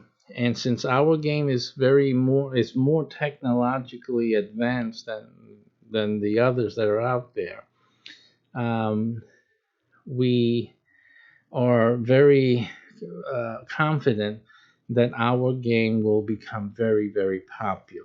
Very popular between the attraction of the uniforms, very attractive. It's going to bring in a new crowd to want to play and participate, and the technology itself is very now. It's now and very futuristic. So we're going to get that type of player. We're going to have the special glasses and things like that, so that they can see and do research, be online while the glasses are on, stuff like that. Very technologically advanced. So that's where you guys come in. What we have is an opportunity for you to take advantage of the needs of the Spaceparian player, and that we need to go out and have these get-togethers. Now, if we go out and have these get-togethers, they're going to need a place to stay throughout the week, and this provides a great opportunity for real estate investors to make some good money. The investment that's needed is very little, and mostly when you're dealing with this is the type of thing that most people would call most real estate investors are consider vacation home rental. Have you ever heard of that? Maybe some of you will have a unit or two that are vacation home rentals. For Spaceparium, we don't need homes. Spaceparium is a very low key and low entry point type of investment that you're going to be able to make right now and make money, because you can make up to $1,000 every week from our players coming and renting your rental unit that you'll be investing in and paying $1,000 every single week. And that's 52 weeks. But let's cut off 2 for vacation, for downtime, maybe 2 weeks that you want to be there with your family. Fine. So you got 50 weeks. So you're looking at a return of investment of $50,000 every year if you're in the yearly program. A lot of you will only be in a 1 year program, which involves, if that's the purchase program, we're offering you a purchase price plus the 50,000, then that's what you'll get, and at least you know where it's coming from. Others will be enrolled in the year to year, and you'll be earning that year to year. There are maintenance fees, obviously, like anything else, and those things that we'll discuss with you on a one-on-one basis. And all of that depends also on what type of a rental unit will be utilized and what part of the country it's going to be in. Okay, so depending on that, the range of investment, you have to be ready to invest at least 15,000, 15 to 17,000, depending again on the unit type of unit that's going to be used. But at the return of investment that will come in, it's really worthwhile. I mean, it's not like having to get into a vacation home, which easily can be more than $300,000 to get into a home to rent it out to vacationers. And then, no matter how much I've seen it used, I'm here in Florida, I'm right here by Walt Disney. Well, this is vacation home. I am actually in a vacation home right now where the owner, just decided to rent on a yearly basis because really, we're right next door to Disney. And if they felt that it was better for them financially to rent to one tenant steadily, then what does that tell you about the vacation rental home business? Not everyone can do it. Not everyone. There's people making money, but the vast majority aren't. That's just a simple fact. And this is right next to Disney. So the difference here is that with our opportunity, you have a small investment, basically a one-time investment, but the maintenance the maintenance every year. So it's a one-time investment for you guys doing your 1 year and one-time $50,000 return of investment, before signing over the property. But on the others who are just investing in a rental unit on somebody else's property or our property that we're providing, then you are entitled to, as long as you maintain the yearly entry fee, you are entitled to the monies that come in. And the issue here is that the game players have to rent from you. They have to come and rent that rental unit. Okay, so it's not like there's a plethora of rental units and you're going to be without a rental. No, you're one of a few available, so they're going to have to use you. Your rentals are going to have to be occupied. Simple as that. So the first, and they have to do this every year. At least once or twice a year, they have to go for training. And there's different trainings. They have to go to certain missions, and certain missions have to be completed while at your rental unit. And so these are things that guarantee that your rental unit is going to be occupied. Then, in a few years, if you're a multiple year investor with us, in a few years, it could be as soon as 2 years or so, when the video game is released, it's going to be released to everyone. We're going to have at least 2 years or so to really people wanting to play the game. They won't be able to because we have a limit on the amount of players. And then comes the video game release where everyone can play. They've heard about this and they've been waiting for this, and so everyone can play this game as a video game. But one of the things that's going to happen is that as they're playing the video game, it's mostly a militaristic space game, as opposed to what we're doing in the early stages, which is development and research and space exploration and space science, learning and application and stuff like that. They're going to be playing more of the action game, but we also have the action as a LARP as well. And again, they're going these all these masses of players are going to have to go, are going to want to go to gain more points, more prestige. They have to go and go to the LARPs. So they'll have to go through the training LARPs, which again your rental unit. They'll have to go to the military LARPs, again your rental unit. And so you have a fantastic large group of people that will be then coming in also on top of the regulars, the ones that were always doing the training and attending the laws, because they always have to do that, your rental unit.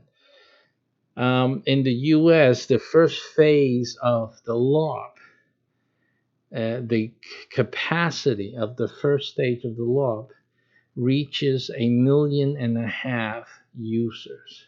1,500,000 players in the first LARPing phase. That's not the phase where everyone who's playing the video game wants to come and do the LARPs. See, it's a very different number. It's a large number. 1.5 million is a large number as it is. But what I'm trying to express to you is that you're the only places, your rental units are the only ones they will be able to LARP in. They'll have to stay in one of the units because those units are space perium units. The rental unit is going to be prepared for the space perium project and for the LARPers. Okay, so that's why it's not a house. It's not going to be a house. It's going to be something different that is commensurate with the space perium project, and which makes it more affordable for you, and then highly profitable. Highly profitable because the difference between the rental unit that we're talking about that for space perium use and a house is gigantic difference. Gigantic. You can't even, we're talking about a small investment here as opposed to an investment in the house. Again, you're not going to get the large investment when you sell because it's not a house, but you're going to be making profits. Who cares about the large investment? You get this large investment. You haven't paid for it. Most of these people get a mortgage. You know how it works. I don't have to teach you about that. But you'll be making more profit. Think about it. Do the numbers. I'm not going to do it for you. I don't need to. This is simple mathematics. Okay? For the house, you have to pay how many tens of thousands of dollars to start a mortgage on a house, and you're paying every month with or without anyone staying in it. Here we have a smaller investment. We have locked in renters. They have to come and rent. They can't rent at the Holiday Inn. They have to rent from you because that is part of the mission. They have to do it. And then you do that every year. And when the video game comes out, then we have this whole mass of other people. Again, not that you'll be able to rent more of that same rental. You're probably going to want to, if we have the space, invest in more rental units if you want to make all that money when that video game starts coming out. That's on you. We're not here. But the one, hey, listen, it's $50,000 a year. What more do you want? So that is good. So that is the opportunity you have when you invest in the Spaceparium project as a rental unit owner. So I encourage you to keep listening and to the following presentation so we can show you some of the details about the project.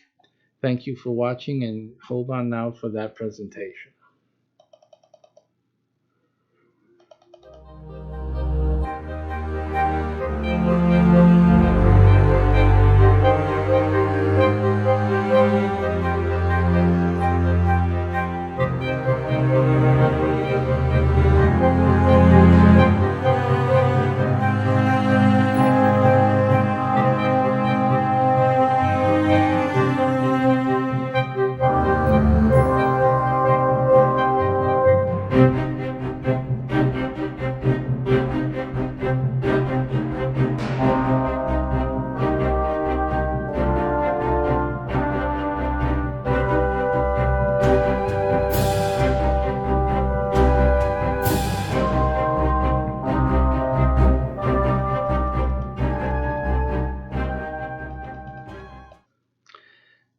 Okay, that was just a recording we were doing for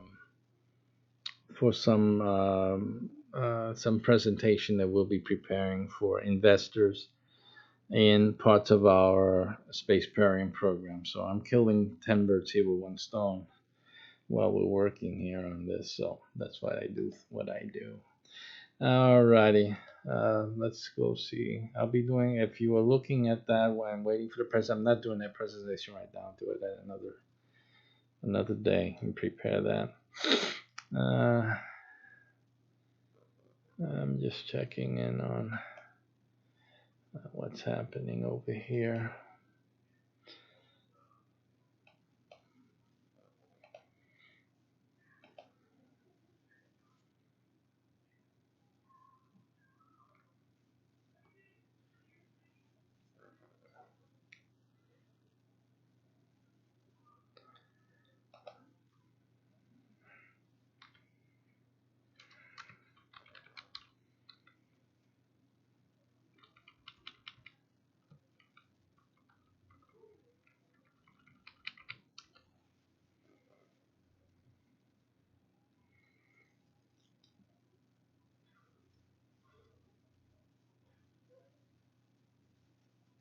Interesting what's been going on with Bitcoin these days, right? Cryptocurrency. Those of you, those 1%ers or 2% of you that are invested in coins, I've talked about this situation, the psychology behind all of that. It's very, people have to understand what it's all about. The speculation that fuels all of this going. But there is sufficient speculation out there, especially for Bitcoin. Bitcoin has no reason not to succeed in its price development. It's developing. It has its ups and downs. So the thing is, when it goes down, it goes up, and so that's going to happen sooner or later. Who knows when, and by how much? Who knows when. I did have a prognostication of 2 years for it to go to 50,000, starting in 2021. That second year there, whenever after that, definitely after that, but it may happen as soon as 21. But it's going to crash hard before that, very hard. And I said that before. So it's practically almost ready to crash hard. Not that it will, in the side of in 2019.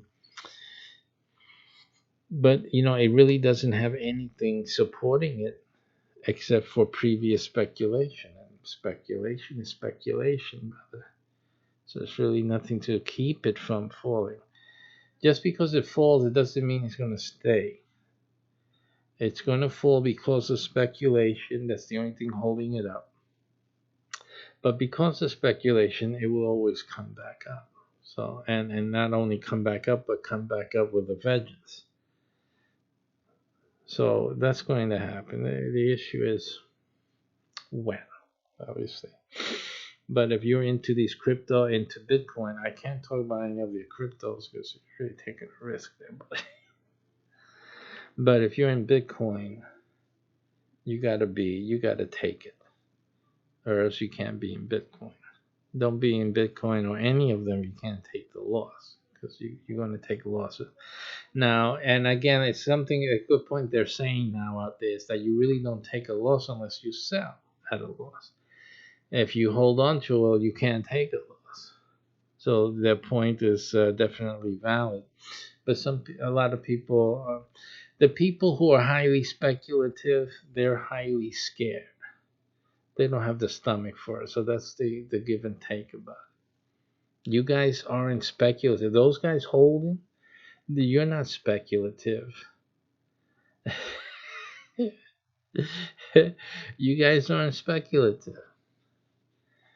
You know, because if you not really, because you actually think there's value in what you've bought. So you're a different type of speculator. You're a believer. You're not a speculator. You believe in Bitcoin. So that's the difference. But Bitcoin, the pricing is being fueled by real speculators. There's always a group of believers and people become believers after they speculated.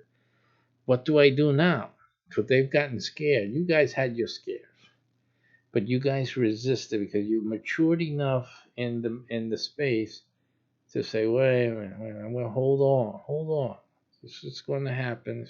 So you become a believer. That's you become a believer. Others they did not.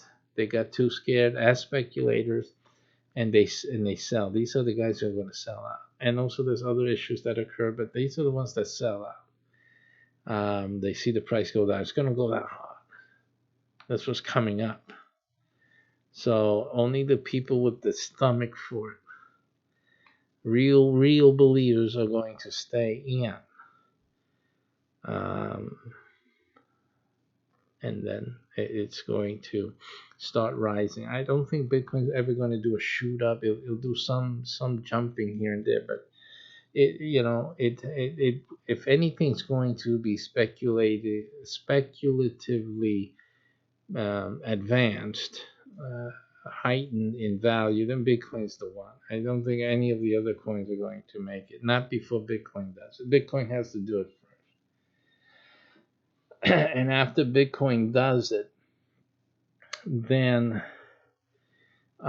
people will start moving on to the other coins to start making that happen as well again and again. That will be then the game. The money came for the real money players out there. So that'll be part of the game later on. Right now, the coins need years to survive.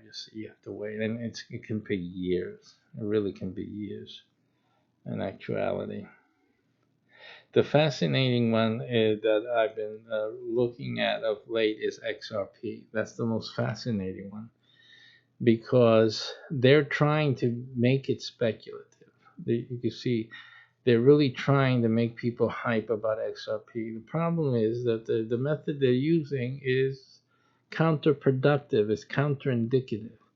Not that they're not giving value to the coin, to XRP, but the value they're given, because XRP has a use, a definite use. So the more value they are establishing for XRP is exactly the reason that it's not expected to go doesn't need. In other words, it doesn't need to go any higher because the use of it does not need it to go any higher per se. Now, there is a good thing, a good benefit for XRP of going higher, but it doesn't need to go higher. And the mechanics apparently between the company, what the company is doing, and apparently what I feel that they would be doing. I don't have any information that they're actually doing this, There's indications, but I can't say that it's definitely this is what they're doing. But it seems to me that they're trying to keep the price low so that, because what they need to do is have, let's make it simple. They want all the banks, all the agents that send money back and forth to use XRP. XRP is like the sending back and forth of money. That's what the purpose of that coin is. It makes it easy. Send money to Mexico instantly through XRP. That's what happens.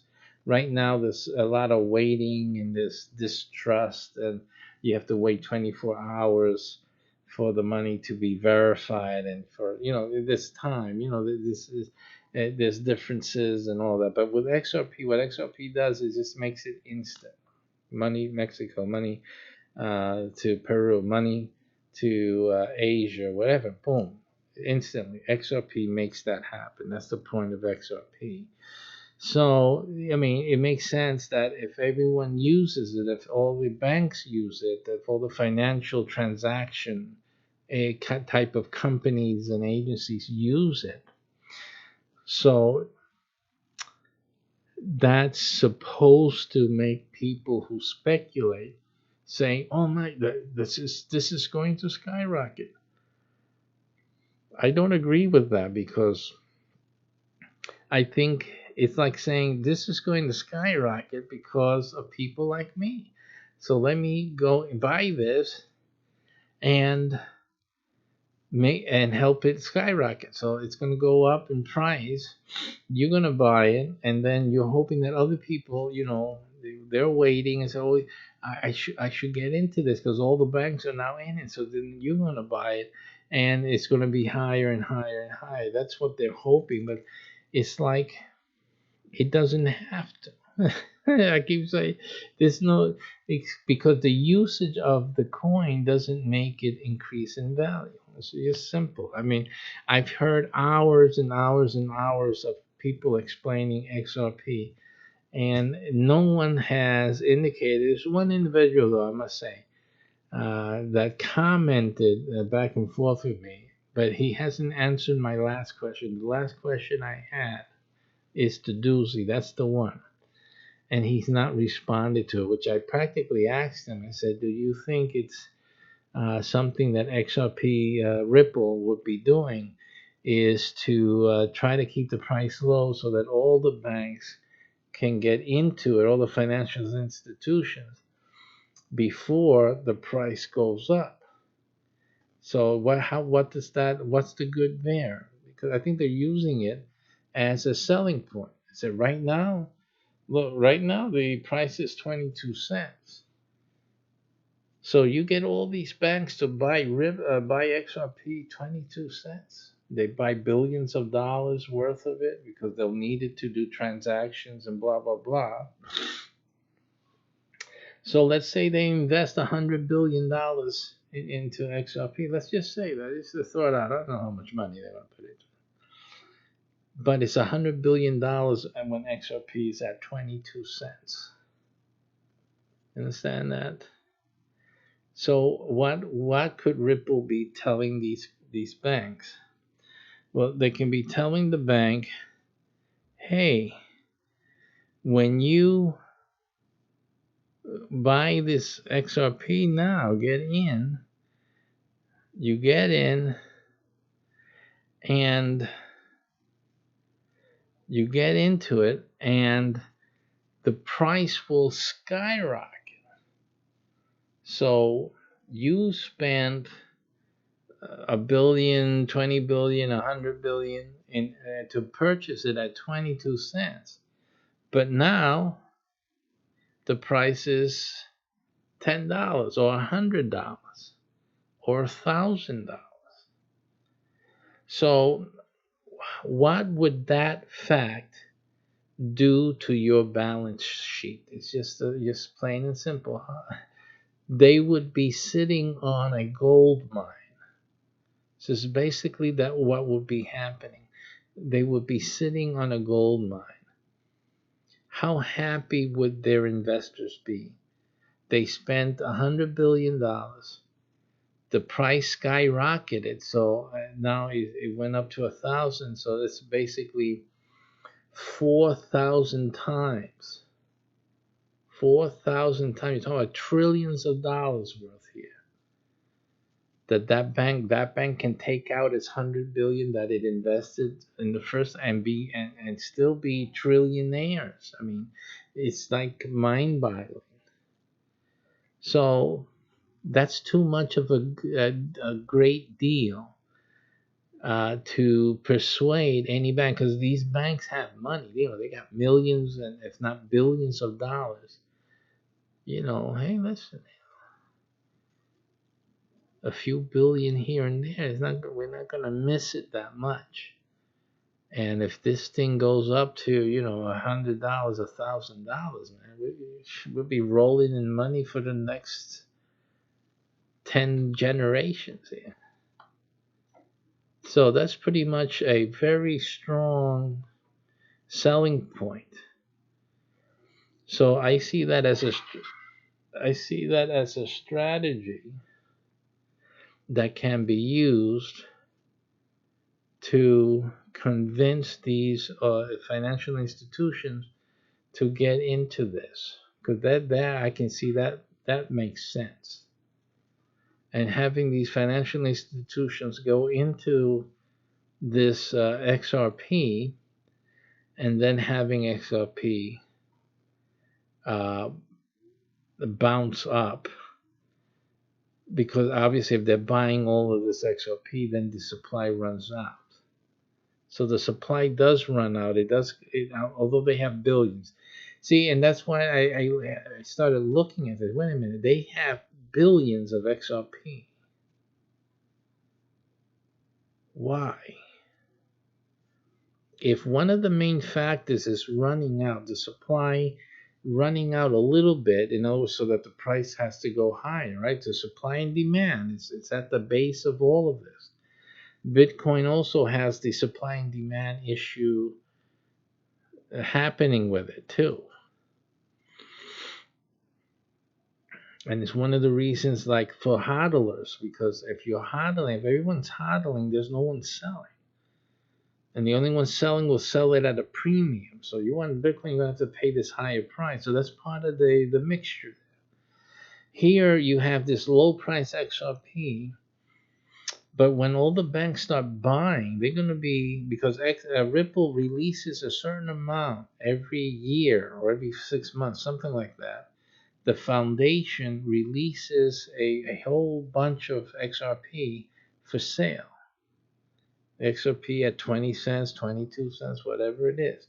I think before they were selling it at a discount. Now they're going to be selling it at the regular price, 22, whatever. So that discounted phase for institutions is over. But the price is still low. I mean, because every year, because they keep coming out with billions of coins to sell. So the supply is abundant.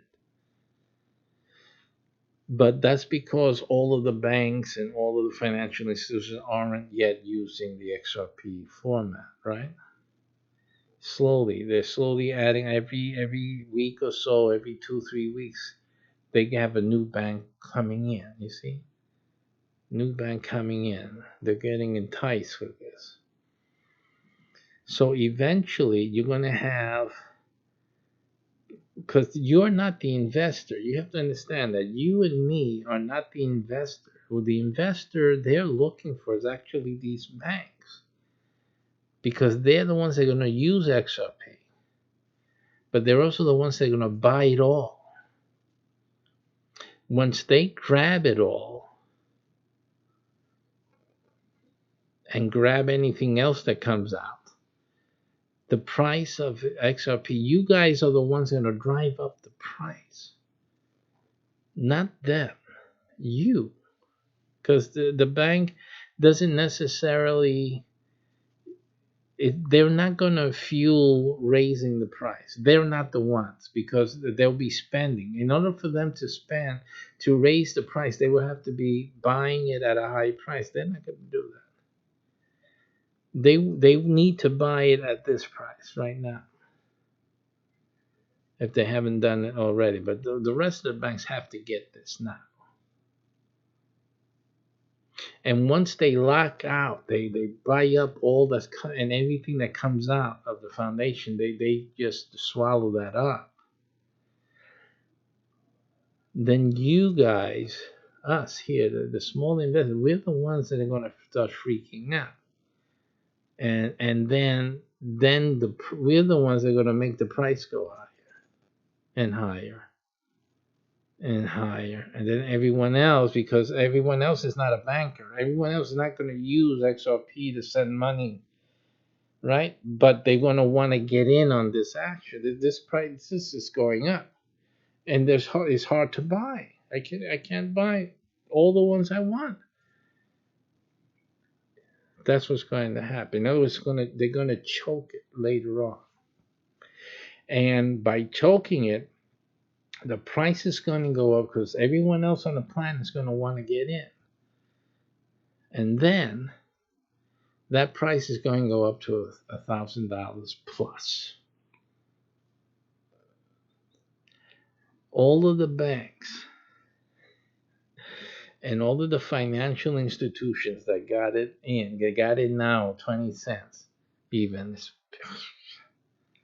they're going to be rolling in dough. Rolling in dough. It's just incredible amounts of dough. So that's the promise of XRP. It's not the promise to you, but it's the promise of XRP. Now, when that's going to happen, it's not going to happen soon. I mean, there's a lot of stuff that has to go on before that's even a possibility. And I say that loosely. It really is a possibility, but a lot of things have to go on and development more and more. I mean, you talk about there's so many financial institutions, so many banks in the world. There's a lot. Okay. So it's still not matured yet. But if what I figured out is, in fact, the game plan, or even if it's just the accident, that's going to be something to watch. XRP is going to be something to watch in that sense. In just in that sense, that can be. I can talk more about XRP's surety of increase in value because of these details. I can't say that about Bitcoin. The only thing I can say about Bitcoin that it has the speculation factor, absolutely, without a question. XRP would dream to have that right now. They don't. All the holders of XRP, they're frustrated. They've been waiting.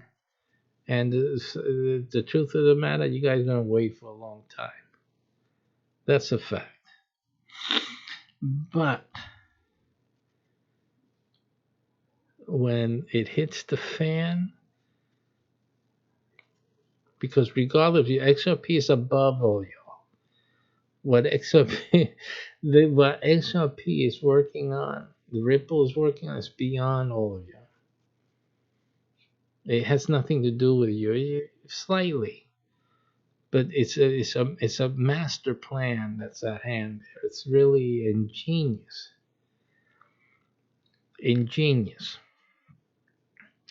And I'm just gonna.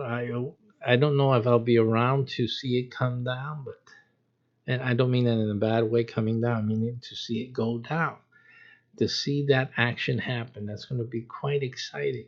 Quite exciting.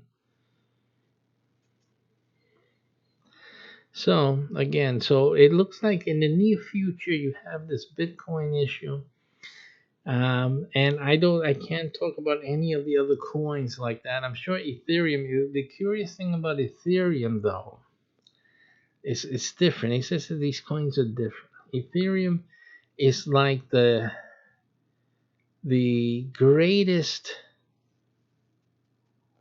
used, the greatest coin or blockchain that's being utilized by most of the other apps and coins, and that people make. And if you were going to make your own coin, most likely it would be based on Ethereum. Not always. There's other blockchains to use, but the most popular one is Ethereum. Ethereum is like, yeah, the number one that people opt to build their coins on. Um, so the usage of the Ethereum blockchain is well established already. How that translates later, Ethereum is going now for $148. This has value. It's holding at 148. And frankly, I don't hear too many comments about Ethereum. We hear about Bitcoin. I hear about XRP. I haven't heard about Ethereum. What we'll start doing before the new year is start listening in on some of the Ethereum and see how that community is handling the Ethereum and their views, because that's going to be interesting. XRP is the third. Bitcoin is the first in terms of market capitalization.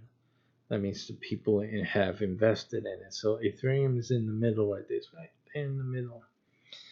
And at one time, Ethereum was curious because Ethereum in the not the early days, but uh, somewhat about, what was it? Maybe at minimum a year or two ago, Ethereum was following Bitcoin almost foot lockstep at 10%. And I have made comments about that in my case studies. It's 10%. It would have been, right now, Bitcoin is 7,449, and Ethereum would have been 744. It was like that. It's very uncanny.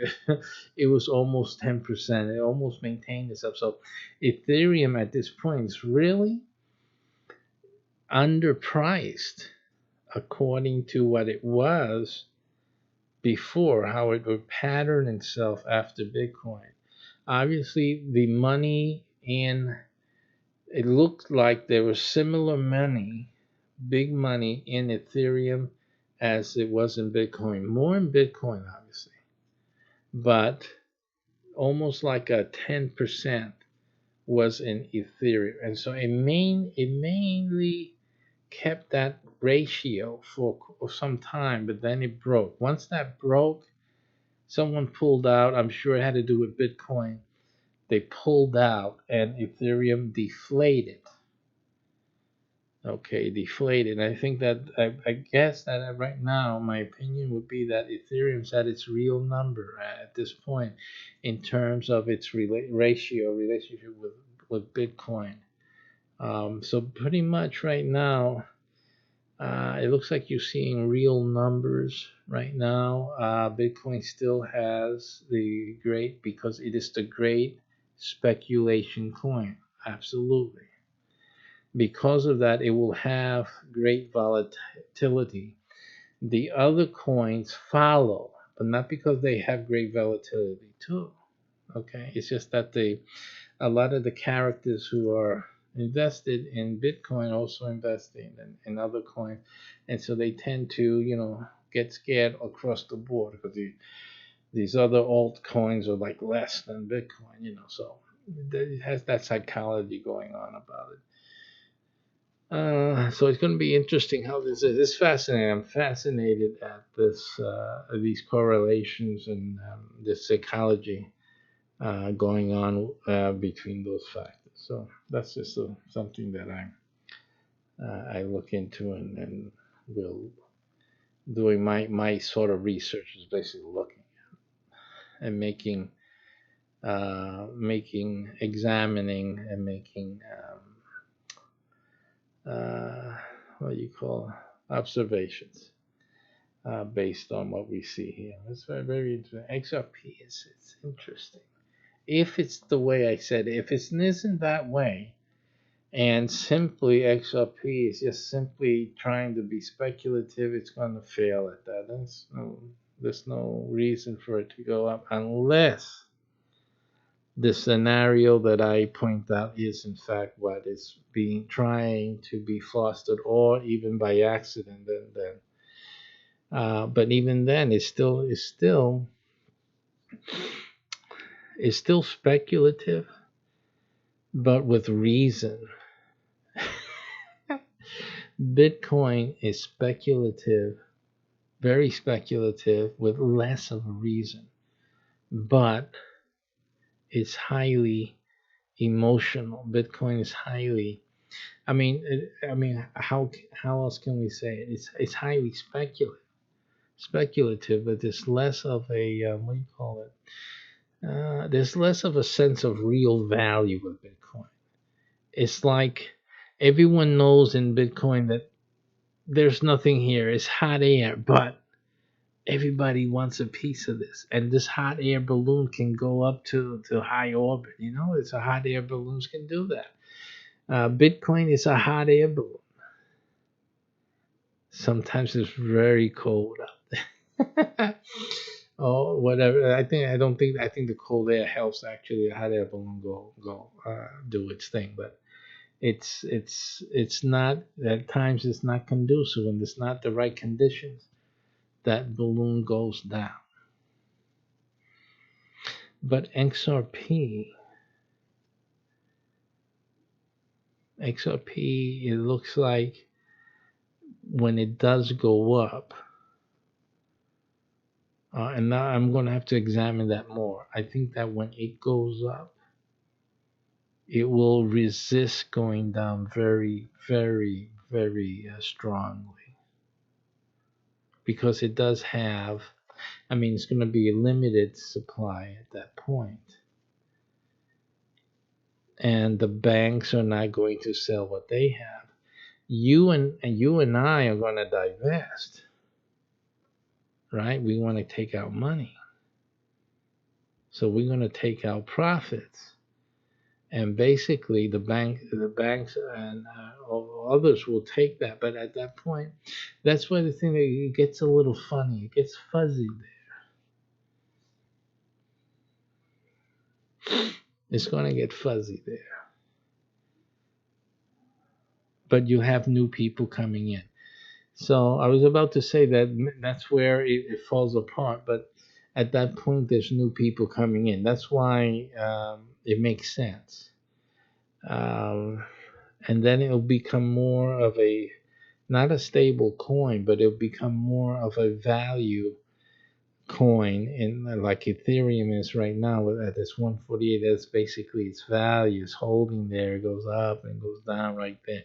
A Ripple XRP will have a very high valuation, and then it'll be staying there more or less because of the other factors. That the fact that there's no more of this.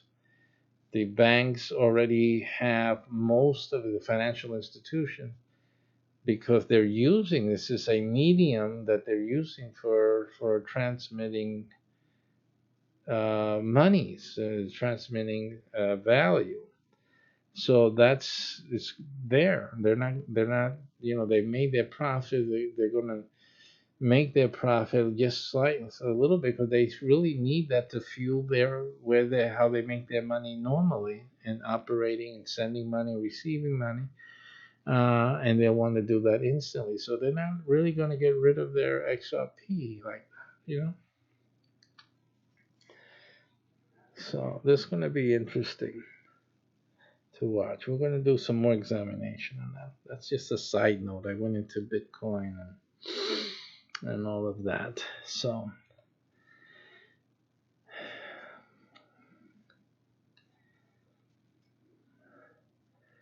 I'm sure we passed our break, so we're going to take one now.